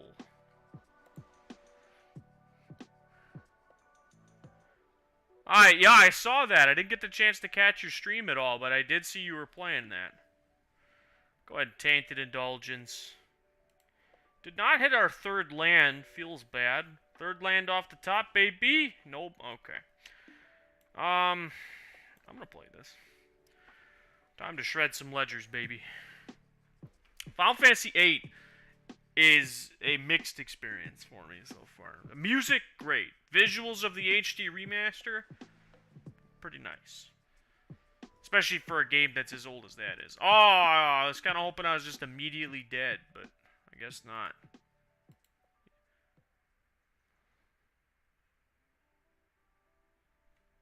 Am I being chump checked right here? I'll take the bait. Exactly cast Spikefield Hazard. Ah, they didn't have it. Ah, dang, the worst possible land to have. Alright, we'll Tainted Indulgence. Alright. Now we're moving along. Alright, I'll play Hive of the Eye Tyrant. Don't kill me, brother. Don't kill me. Don't kill me. No attacks. Don't kill me? Why'd they shock? Like, I'm just trying to understand the shock right now. Well, they don't have a Grease Fang of their own, so they ain't murdering me anytime soon, which is it's a good feeling. I think, oh, I only got 1 blue mana. That's pretty sucky. This is gonna have to be on white. I mean, I think we just go for it and just sort of like hope they don't have anything. But I generally doubt that that's the case. Oh yeah, here's a Fatal Push. Yeah, push me, daddy. Push it real good. Alright. I'll pass. Just be generally sad now.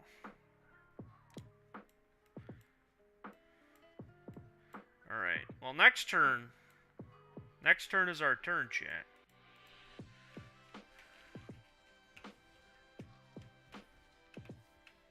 Hell yeah, opponent. Give me extra cards. Gimme. All our Tainted Indulgences are... Oh, shit! In a land of 2/2s, the 2/4 is king. All hail the king. Ledger Shredder. Cast 2 spells. Preferably one that doesn't kill my Ledger Shredder. I'll take that. I have 8 million draw 2s in my hand. You can never stop me. Boros Aggro. Boros Aggro is, yeah, the background definitely leaves a lot to be desired, especially in the overworld. Yeah, no, Boros Aggro is an interesting deck. I don't think it's particularly, like, amazing. Like, I think if you're gonna go Boros, you could go, like, Heroic. Would probably just be good enough. I'll block. I ain't taking 2. Listen, if they have a kill spell for this, it was already gonna kill it, so. Alright. I'm gonna play a Tainted Indulgence. This is a draw 2 right now, so it's real strong. Right, I'm gonna play this. Only because it connives.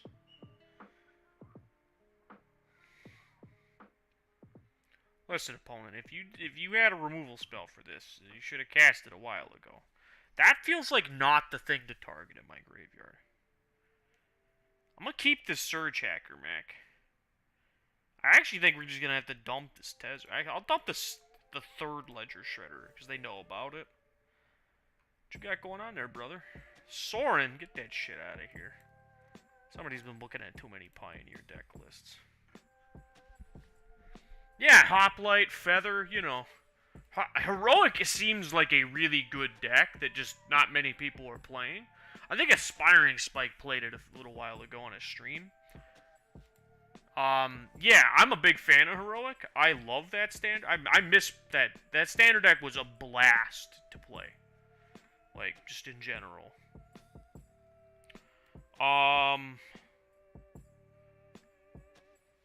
I'm gonna be honest. I think I'm just gonna play a Ledger Shredder and an Unlicensed Hearse. I'm gonna show our opponent the power of Pine Saw. Ledger Shredder, OP! I should have discarded it. I should have just guarded this shitty Surge Hacker mech. Oh, gosh. I gotta keep that because it's removal, but I don't have to keep that because I don't think it's gonna do nothing. Rip a bad card. Thoughtseize I can't cast. Dang it. That's a land that I don't want, but I do want to keep the other things. Alright. Time to send in the 3/5. Let's get it, as they say. I'm going to shock, because again I have the draw 2 with the Tainted Indulgence. Oh, I have double Parhelion. That explains why they didn't go for it. So, I'm going to give my opponent... So, there's a thing I did here. I didn't immediately go for this Cling to Dust with my Hearst.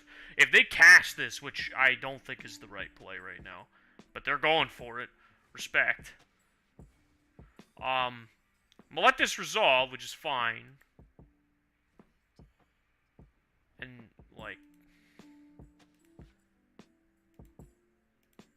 The chances of them having a way to discard a Parhelion and a way to cast a Greasefang, while we know one of their cards is a land, very slim. So slim, in fact, that I'm not going to respect it.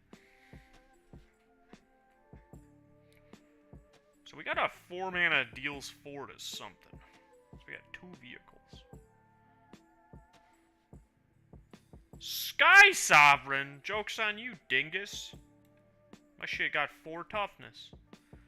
I am going to have to take 6 in order to keep it alive, which don't feel so good, but... Alright, we're going to go ahead and just cast Tainted Indulgence. Draw 2. Oh, yeah. Oh, yeah. I'm going to send our opponent directly to the Shadow Realm. Please attack me with everything.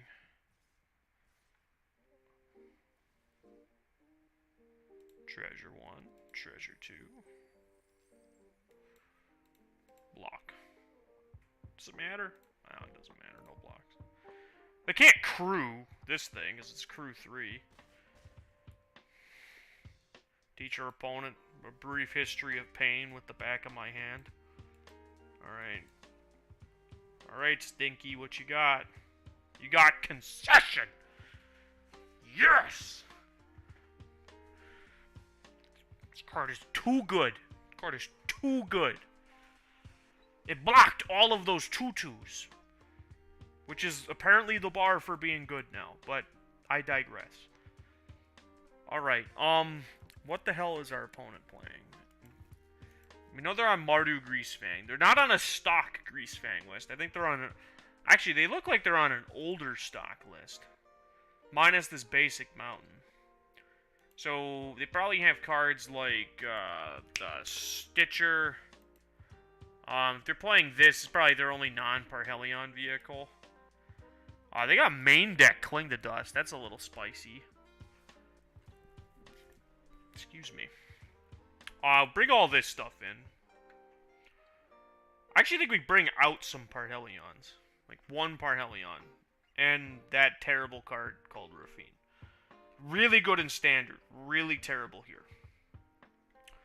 I feel like I can go with the Go Blanks and, like, maybe the Fatal Pushes? Maybe I just want the 3 Fatal Pushes. The other vehicles are all super strong. I'm gonna cut 1 Tezzeret. I'm gonna cut a 2nd Parhelion. We don't need to beat them with Parhelion, as our Ledger Shredders, as I call them now, did all the work. I want to point out, I am playing in an NRG this weekend, where I will be playing with 4 copies of that card, and you could convince me to cut Ragavan out of my deck before I cut that card. So I have no fear in my dojo. Land Thoughtseize. Best there ever was. Another Stitcher. I'm gonna take that.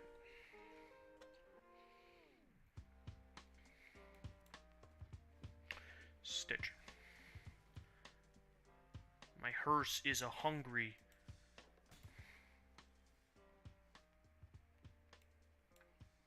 Yeah, I mean, I'm gonna play the hearse.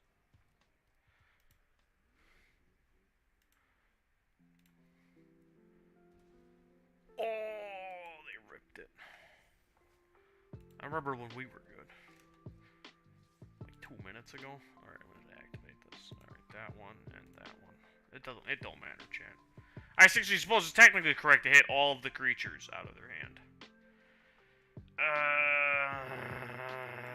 Tap land, Bankbuster, pass. Be sad.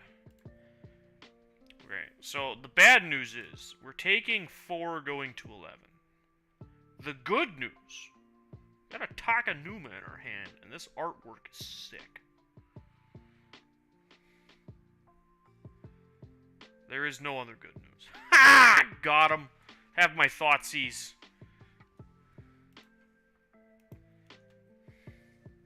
I mean, you're killing me on the battlefield steadily, but, you know. I won the flavor game here. I'll just have all shitty cards in my hand.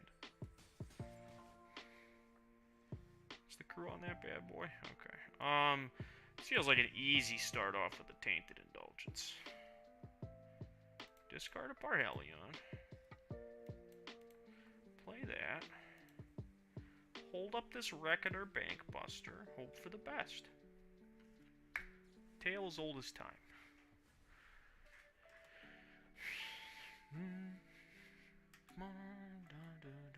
Joke's on them. They just gave me an extra turn, I think. Never mind. They get another 2/2. God, the fact that this makes 2 2/2s for 3 mana is so OP.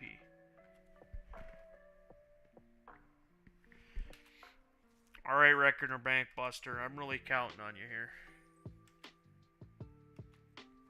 Do you think it's correct to just play this Tainted Indulgence? The Tainted Indulgence. Well, R.I.P. me, huh? Alright, big money? Alright. Big money? Alright. Alright. Alright. Pass. Cry. I only had 2 Parhelions in my deck, right? Yeah, only 2. Thoughtseize me again, brother. Come at me. Yeah, you got 50 million treasures. Don't matter when you're dead.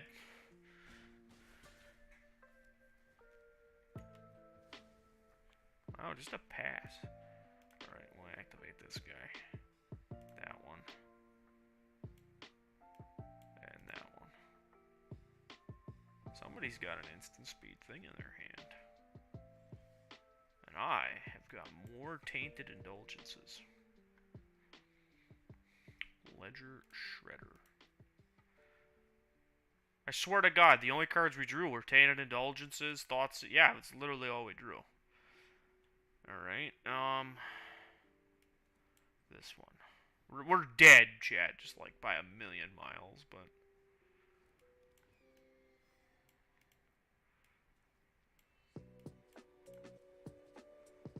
Alright, we'll draw a card. Oh, yeah. Opponent's just gonna rub it in.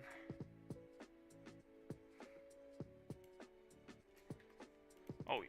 Turns out, when you draw nothing but lands, you're going to be in a real bad spot. Alright, I mean, I think we have the right sideboard. I just think we need to not suck. I think that'd probably be good. I don't regret keeping that hand, though. That was a good hand. It was a good hand with a bad set of cards on top, which, nothing we can do about it. Sometimes it just sucks to suck.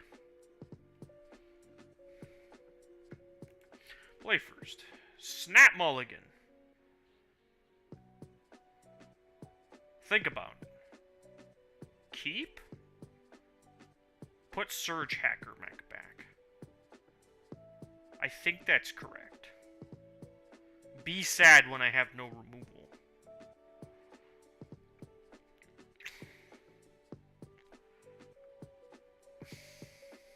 This is a keep. It's just like between these 2 cards.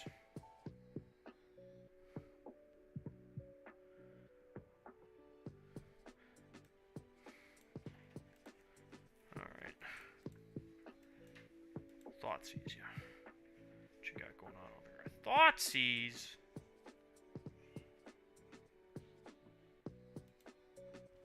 You can have my Bankbuster if you really want it. Play a Stitcher Supplier. You know you're so tempted to. Damn it. I could have taken their Thoughtseize, but I chose not to. Oh, they drew a good card. Chat, they signaled to us that they drew a playable Magic card. It's all about picking up on them small things. Not that you can do anything. Is that the one about Star City Games? Trappy Noobs? You know, the one where they, like, doubled down on their shitty policy change? Okay, okay. I'm just gonna pass. We'll draw a card during their end step. Just gotta generally hope that we don't get absolutely ran over. Well, we drew a lot of lands in these last two games. I think this is, what, a 23 land deck? Yep, 23. 23 and me. So you notice there's a big difference where their deck is very all in on this, where ours is not. Yeah, that one, yeah, where they like, yeah, we're not changing our policies, and everyone's just like, you guys suck. All right. Aw, joke's on them. Grease Fang has more than one mode, boys and girls. Trigger. I'm not gonna do anything, but I'm just gonna go back to my hand.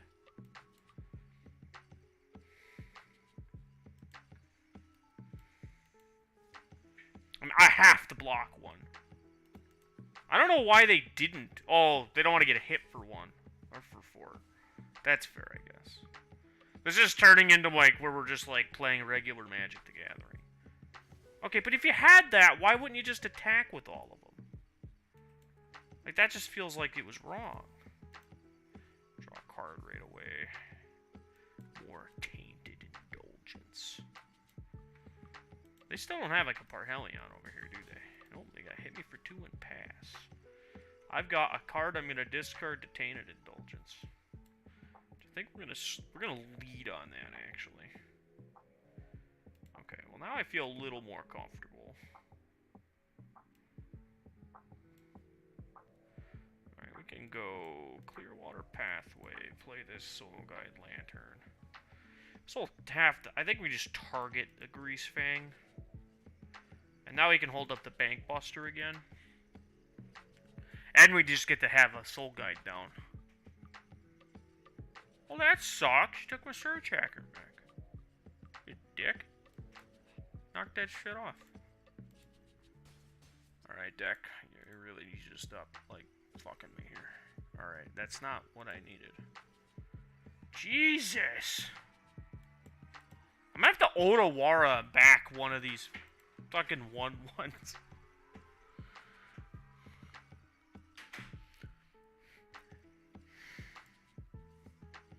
Alright, yeah, I'm gonna just take one. I'll take the 2 here. Draw a card.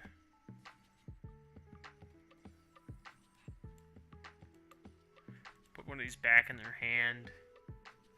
Which does not feel good. Jesus! I'm gonna draw a card. I'm gonna draw 2 cards. Play no license stars. Play a tap land because I have 8 trillion lands. Soul Guide. I guess like a Blood Tithe Harvester. So luckily we're in a position now where this can crew things like the Bank Buster.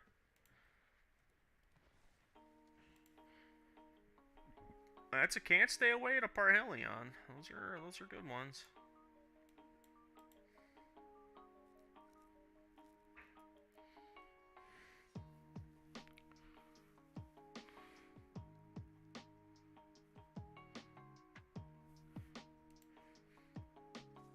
Yeah, their whole thing was like,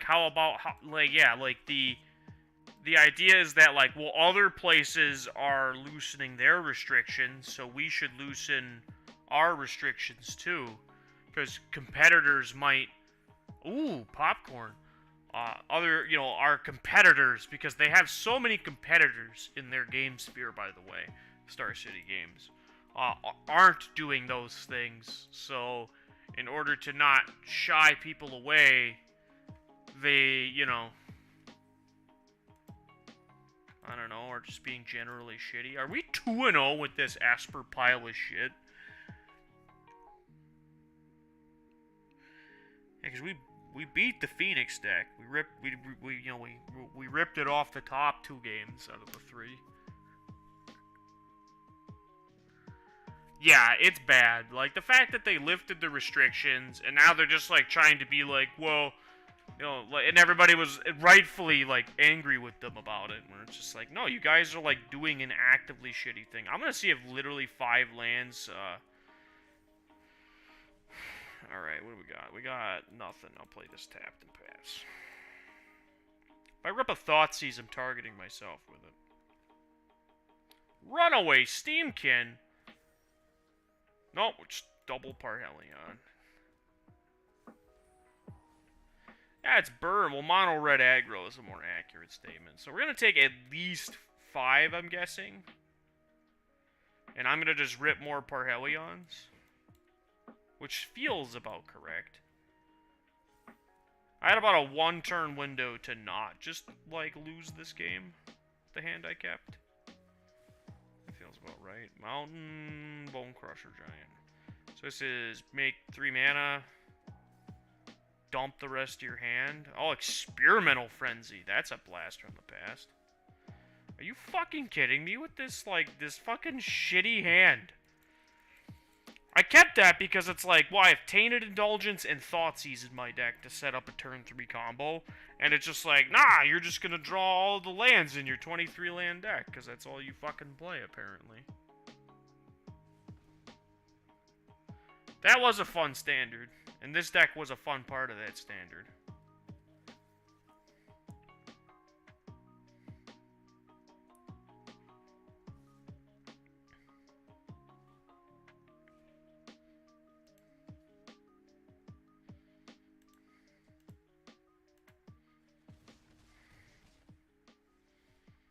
Yup, we literally just ripped a land every turn. Jesus fucking Christ. This is why I miss playing, like, fucking 0 land vintage decks sometimes. It's literally that. Like, everything you just watched. These aren't traditional burn decks. Never bring in Leyline against them. You can bring in cards like Go Blank against them, and they're fairly effective. Dovin's Veto as well. Rest of this is just sort of shitty, but, like, it is what it is. God damn. Yeah, like, where you don't actually play lands, or you, like, play, yeah. Sometimes I miss it, because I fucking hate drawing lands, believe it or not. Don't get me wrong, like, I've played, like, literal lands, like the Legacy deck. And, like, even in that deck, like, I managed to, like... That's the deck where I managed to never draw lands. At War Life from the Loam, which is essentially a draw 3.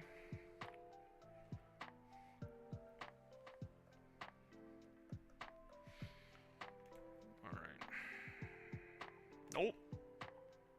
Also nope, but I'm gonna have to keep it. Easy Godless Shrine going back. Play this tapped and cry.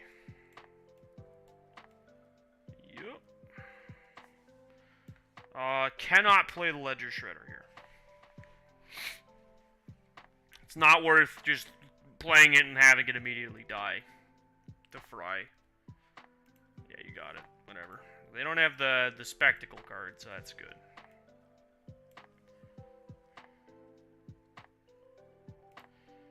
Alright, well, they clearly have an answer to Greasefang, right? I think we still go for it. Okay, they clearly have an answer to Greasefang. Just kill it. Just play faster.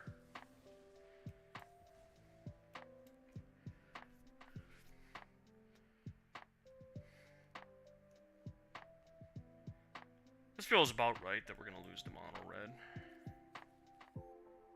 Nice. I like how this turn they're just actively not going to play around it. Like I'm not just as Jesus fucking Christ. I've drawn every Parhelion whenever I'm in, like, even when we sided out to Yeah, we're dead here. I'm just gonna pack it. I don't give a shit. It's a waste of, you know, any amount of effort. Alright, so... about 9:20. Could probably get one more set in. Alright, though I'm gonna make some quick notes here. Oh, great, bad card. Esper Greasefang. This card's terrible, so is this card.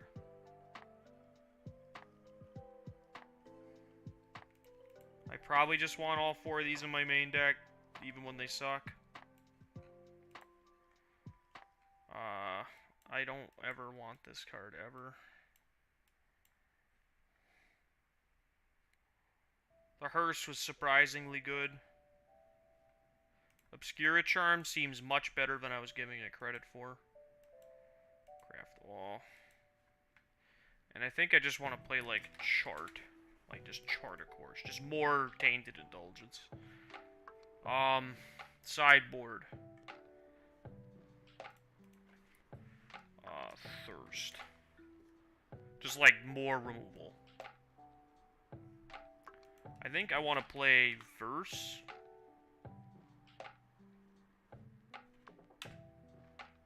Like a Singleton Vanishing Verse. It's not always good, but it is more often than not good. Play another Go Blank. Actually, I don't even think I want to play these Go Blanks. What am I talking about? This card's fucking horrible. Duress seems fine, though. That seems like a card I'm probably going to want. And then... ooh, actually, yeah. No, I think I like Mending better.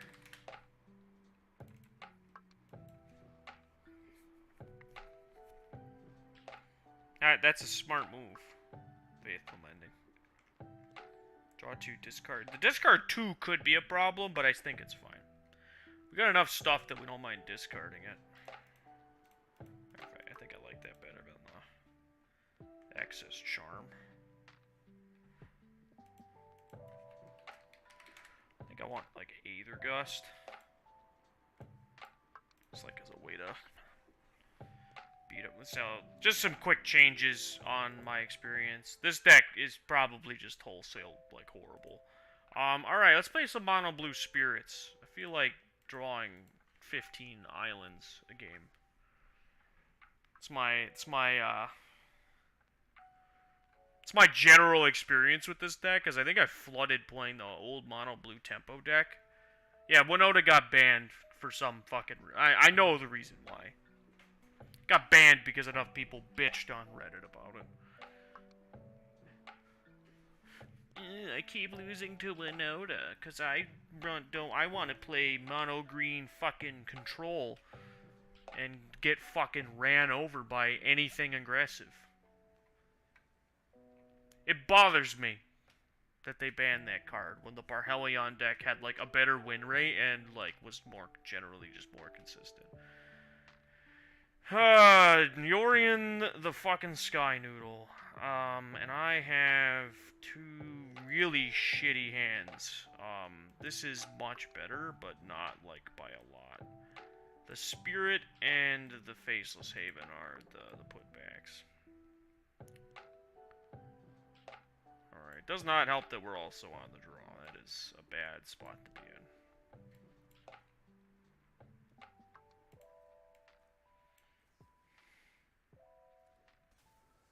Opponent may have an answer for this. Alright. You killed us all, immediately concede. Alright. That is the game. Mausoleum Wanderer.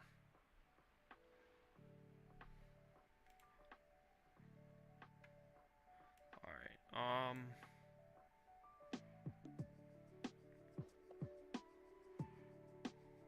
this card's terrible here.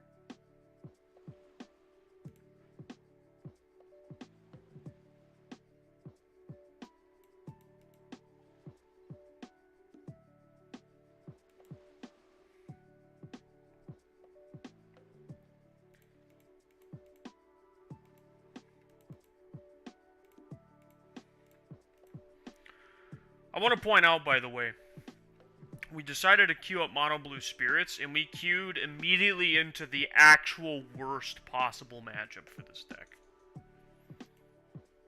The otherwise unplayable, Jesus Christ. Can I just draw a fucking hand with a 1-drop?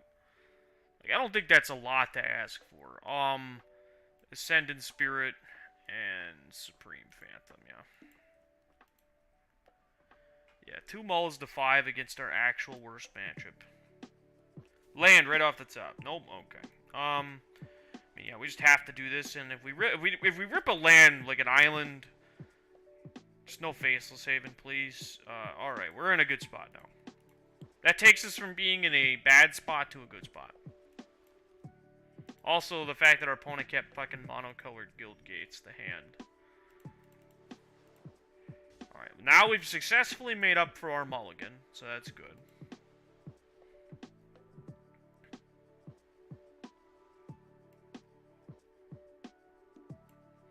We let that resolve, and we dive down.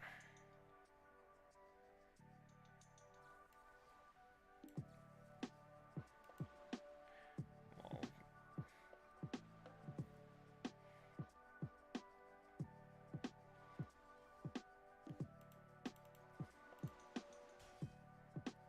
trigger, draw a card, pass the turn.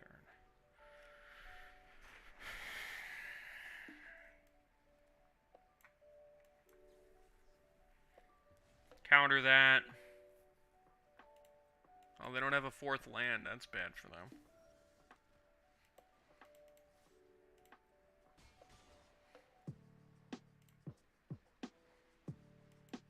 Pass the turn.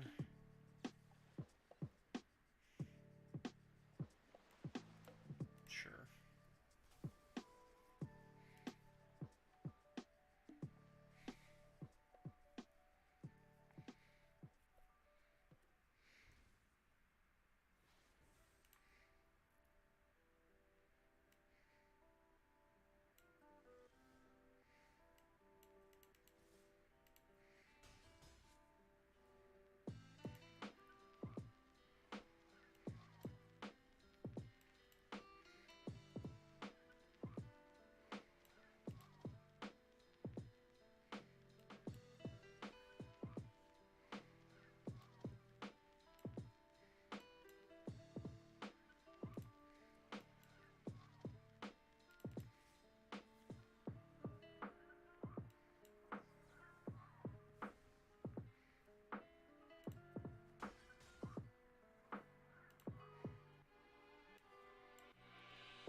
So we've got a counter spell for a Doomscar.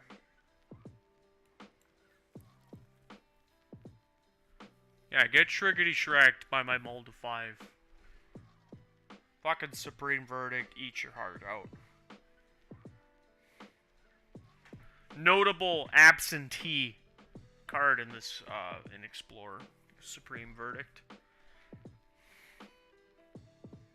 I'm sure it will be a card that we'll see in the relatively near future, given that we have an anthology coming, and that seems like the exact kind of shit they'll insert into the format, because everybody complains. Just like Drabby says, I want to play Karuga Companion Do Nothing. Why do I keep losing?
level this dude up. That's perfectly fine.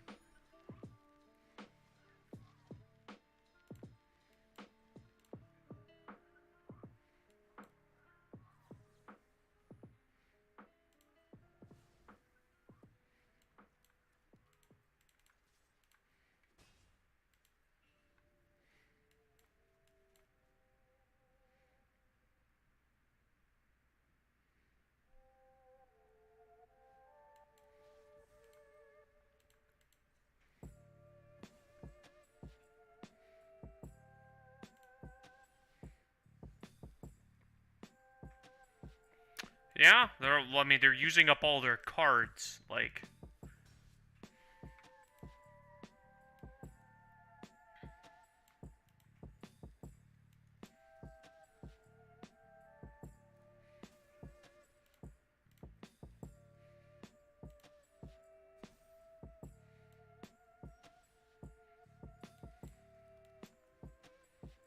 I'm gonna get real aggressive here.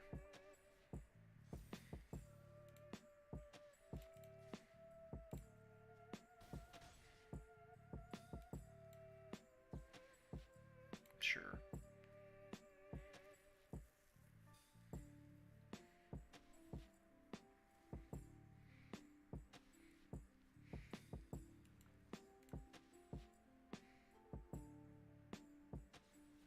Okay, now the game is over.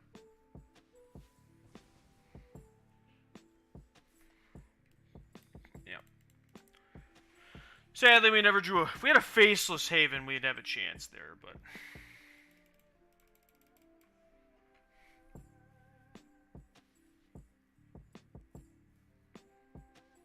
Yeah, RIP is right.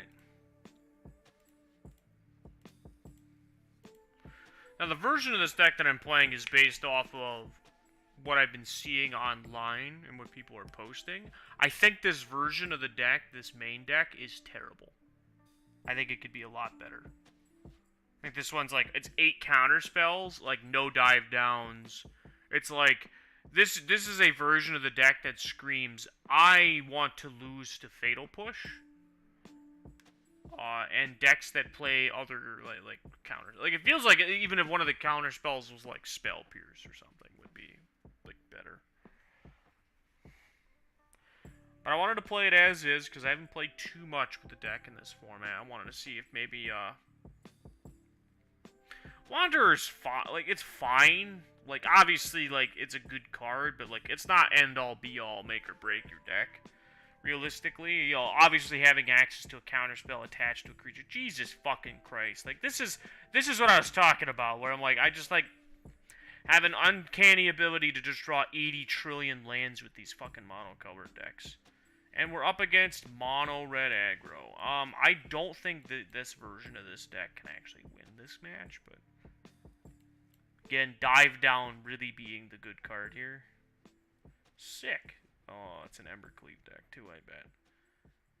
Stomp. So good. I remember this card was banned in Historic.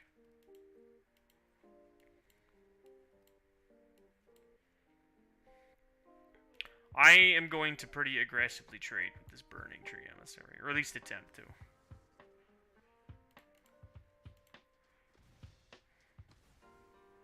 Blue Doomblade right there. Yep, 4-3. It's pretty good against me. Yep.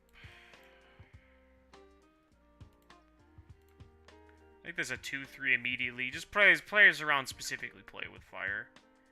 Like, there's no reason to play into losing to that card.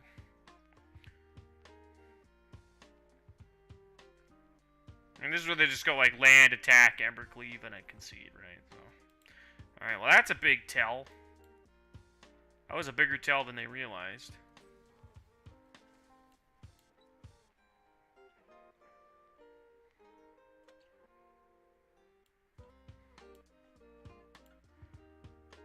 I'm gonna do this now.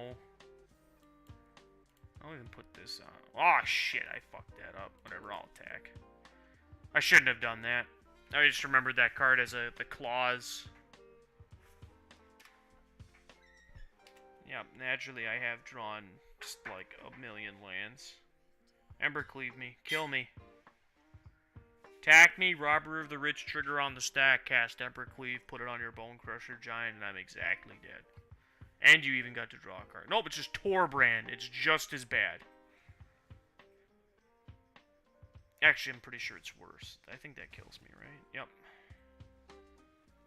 They hesitated to play that Torbrand. Alright. I just point out that I hate this card so much. I just think it's not good, but...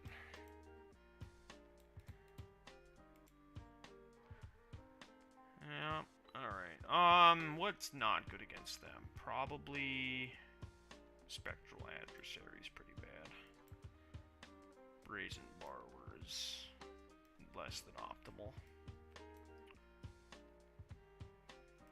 This is probably fine. I think I'll cut the Lofties. Counter Magic just being not nearly as relevant against them. I'll bring in one Brazen Borrower, but...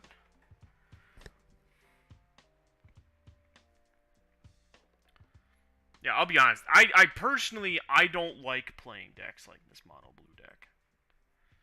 Admittedly, chat. I'm not very secretive about the fact that I absolutely despise decks like this.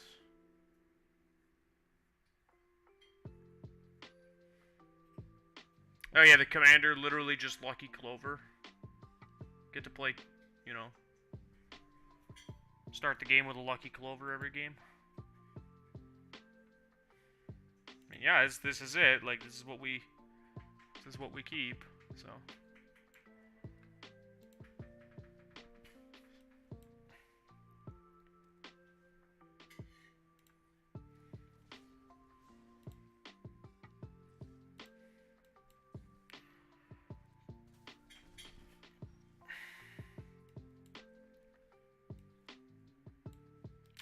I don't think we can afford to do that quite yet. I think it's better to hold up Rattle Chains. So if their plans to like go Burning Tree Stomp again, then I'd rather just have access to Rattle Chains.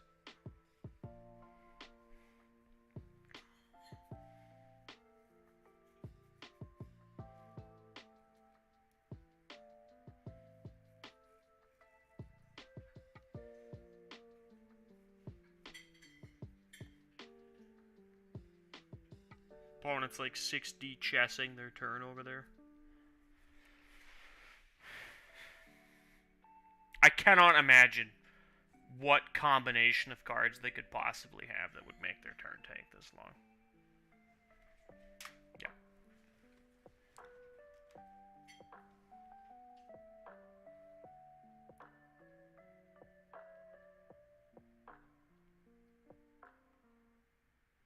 Okay.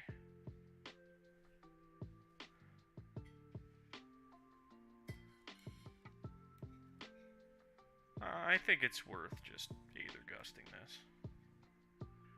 This card's really good. Like, it's kind of insane how good this card is. Alright, top or bottom? You got two choices. Tick-tock goes your clock. Okay, so they put that on the bottom. Gosh, this fucking Faceless Haven. Right, now it's correct to go for it, because if I draw exactly an island, it was correct.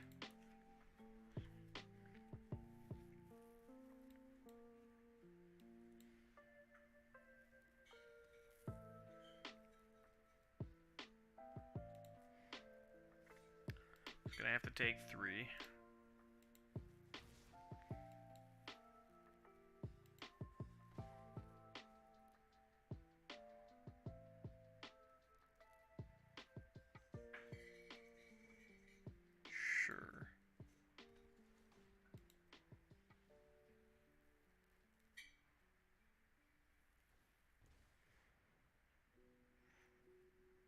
Sure. Let's bounce Annex. We're falling, like, really far behind here. I'll play Ascendant Spirit. Get in for 2. action, rattle chains. That's not bad. So depending on our opponent's turn. Now, if they had Ember Cleave, they would just be like windmill slamming everything into the red zone.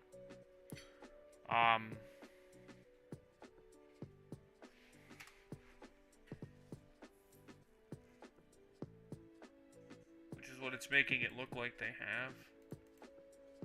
Yeah, I'll take the bait.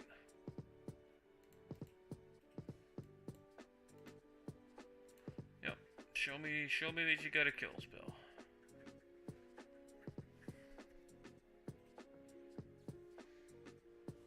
Sure.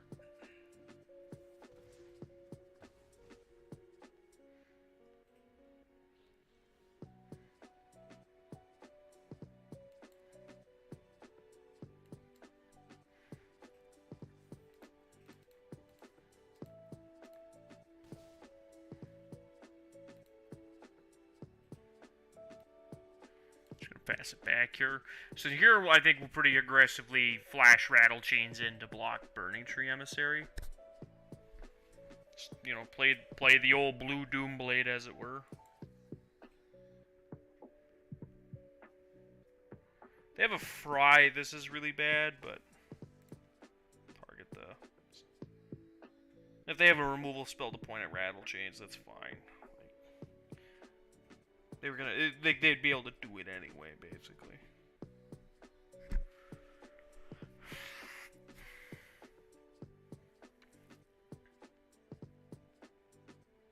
I don't get what they're thinking about.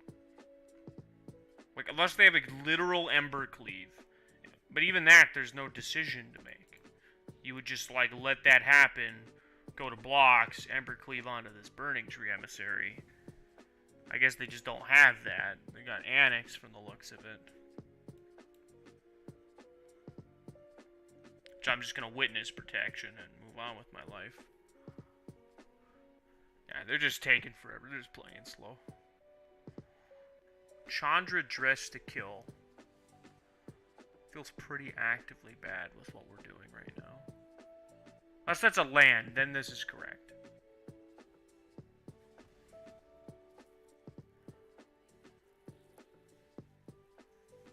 Huh.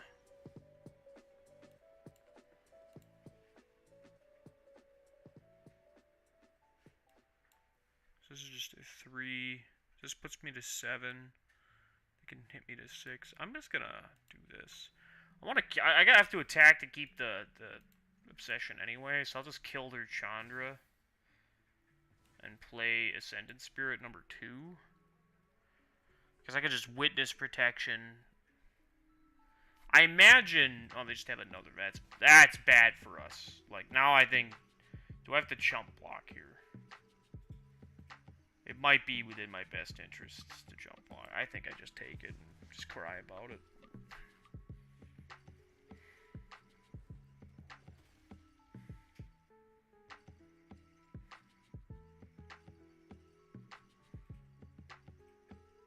I can't target this effectively.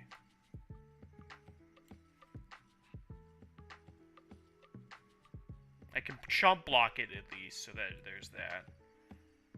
I think we'll go like this.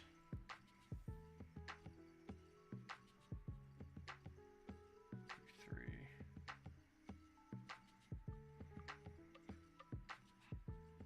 Can't quite kill them.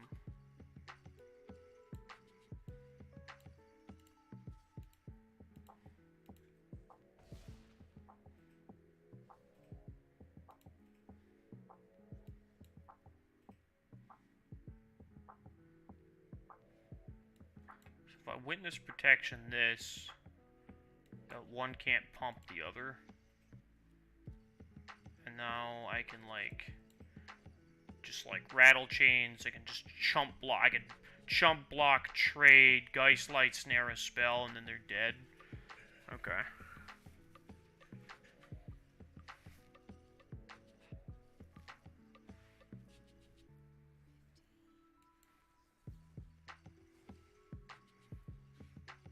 Easy game.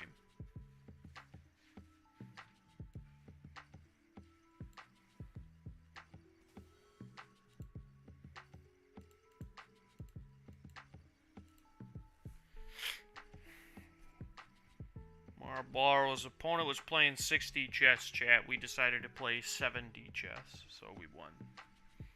That's how it works. You always go up one dimension from your opponent.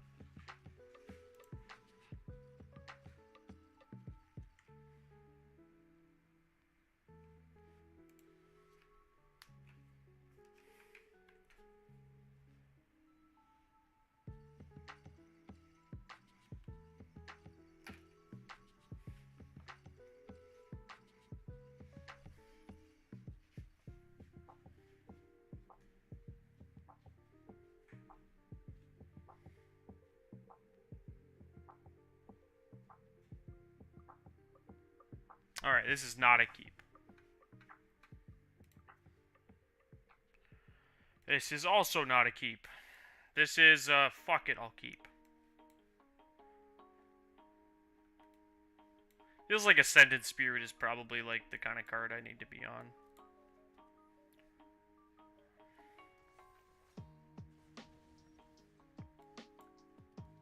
Don't kill it right away. There's a chance that they don't just immediately kill this, so.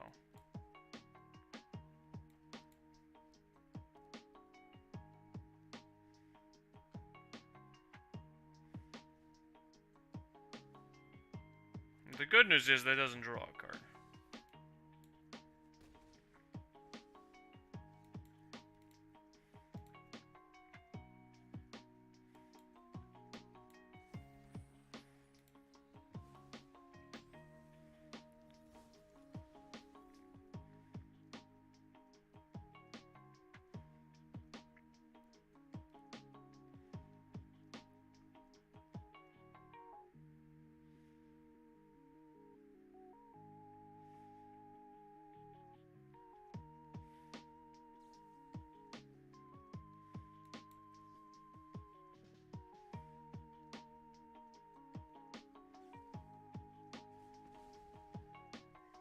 Feels a little awkward, but they do get to draw a card, I guess.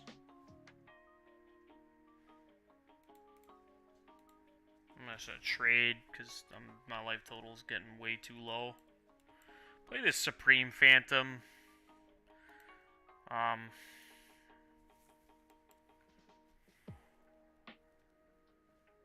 Yep, they just have Torbrand. That makes sense. Yeah, I'm done here. This fucking mono blue deck sucks!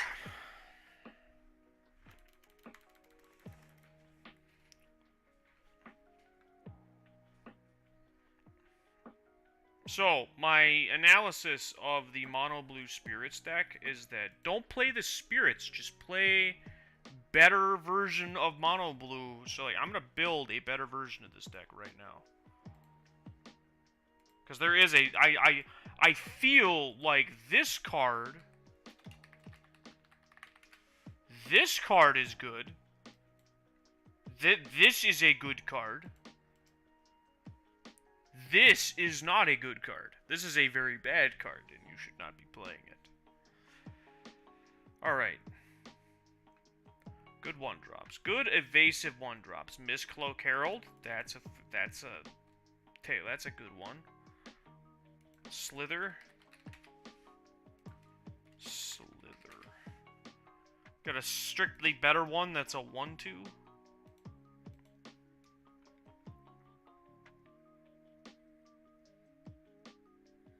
So you get to play 8 unblockable creatures. That's something.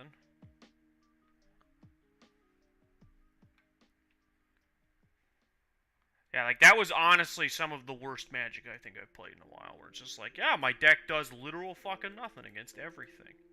It's like, so bad. Siren Stormtamer, that's just a good card.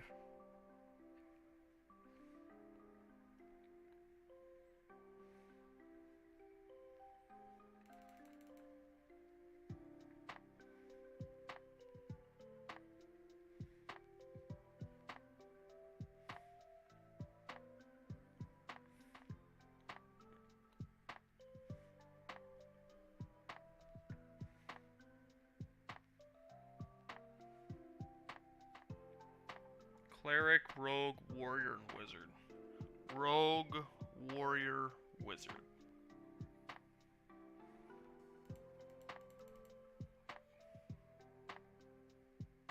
That seems neat.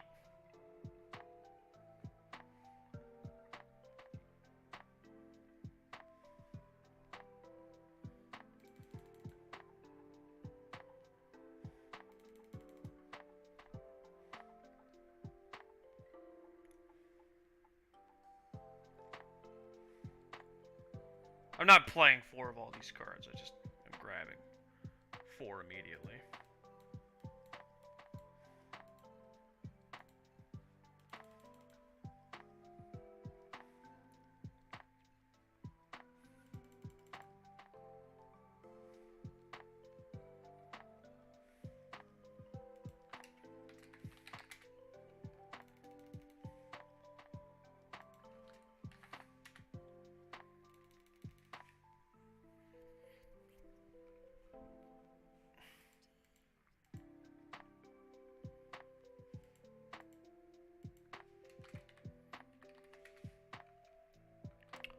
I don't think that one's worth playing.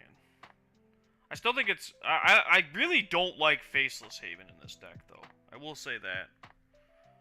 So maybe Tempest Djinn is it?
Alright, so these are all the cards that I even am considering playing so far.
Alright. I don't know why I did that, but alright. So, I like Siren Storm Tamer.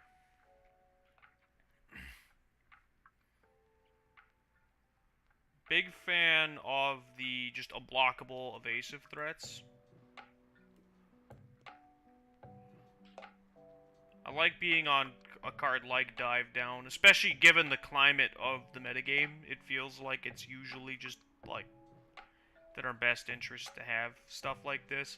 Shredder is a card that I don't know if it'll actually be good in this deck. I think this would be, like, over here. Like as an alternative threat.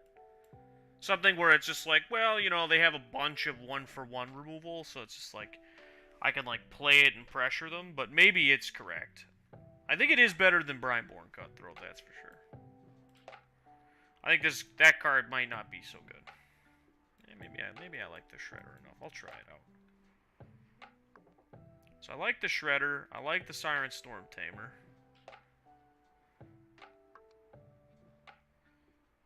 I like the 2-mana, like, hard, almost hard counter. I like Opt. I think Consider is almost better than Opt, but I actually think Opt is better in this deck in particular. We're not, like, trying to fill our graveyard or anything like that. So, we're playing a Wizard and a Rogue and a Warrior, so Concerted Defense seems like it could be good. But I think Spell Pierce is probably just the more, like, it feels like this will more often than not, like, if we're doing the thing. Yeah, get some good sleep, Lo-Fi. Thank you for the well wishes. I think the defense is the card that goes out of the 1-mana interaction. Witness Protection is good, but I do feel it's more of a sideboard card. Also, we're not playing as many flying threats, so it's not as good in this version. Speaking of flying threats, we have the Sailor. I think I like... So here we're on 4, 8, 12, 16 1-drops. I think that's correct. And we've got, of course, the Obsession, the whole reason to play this deck. I think I like Slip Out the Back, but I don't think this is... I like that specifically against a card like Supreme Verdict.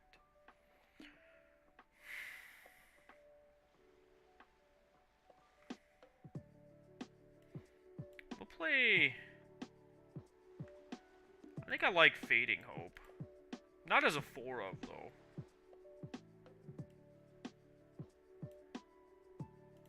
I think I like Brazen Borrower again, because it is, like, a fine, like, it's interaction plus a threat, so it's like 2 things at once. Just not sure how good it will ultimately be. I think I like Charter Course, just a way to fill up our hand. Seems like it's going to be helpful. I feel like Trickster is good sometimes.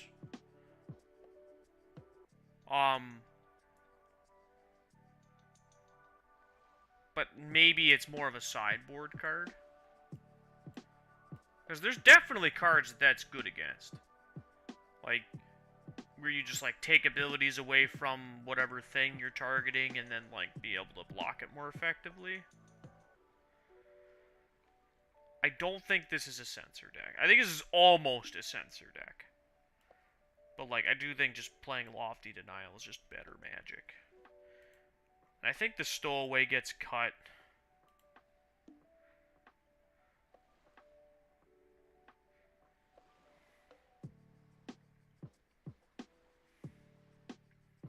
I think we cut 2 of the Heralds.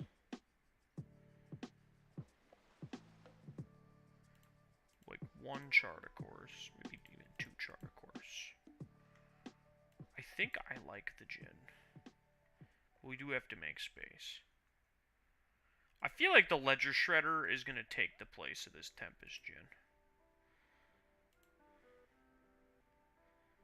This leaves me with 18 lands.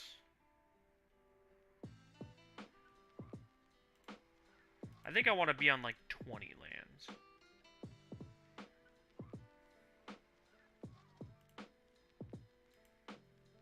I suppose it depends. I could see playing Hall of the Storm Giants in this deck. I know 1 Otawara is happening. Even if it never gets, like, channeled, it's just free.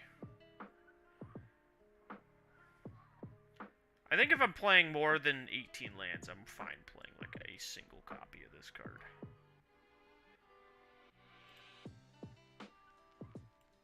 I suppose it's not. It's rarely probably going to come up, so. Snow.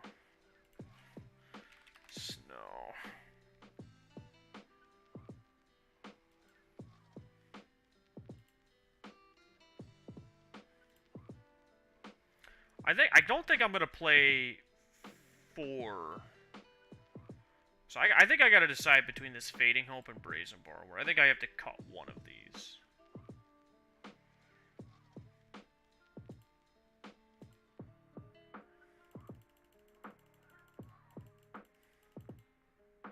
Because that puts me at 20 lands. I feel more and I feel more comfortable cutting the expensive card here. Even though it's a more flexible card, I feel more comfortable just cutting that. Alright, then sideboard-wise.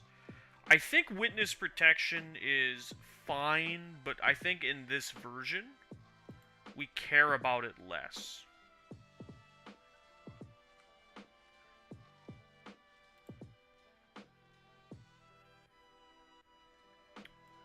Cut Cerulean Drakes. Yeah. I think I like having maybe like 2 copies of this card.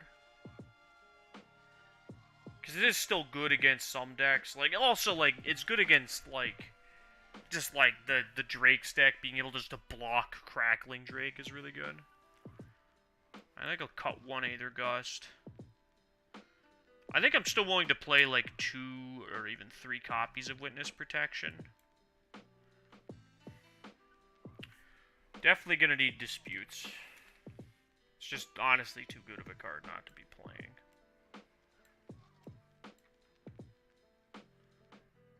It'll just be on 3.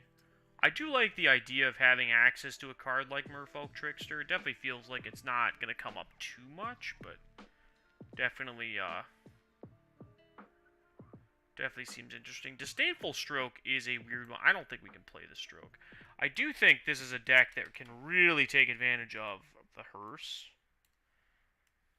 Just as being like that, like, just a really good threat, but also a, just like a Lantern, just like having access to some graveyard hate is, it's really strong. We can better work this into our game plan versus Hearse, but Hearse just feels like such a powerhouse.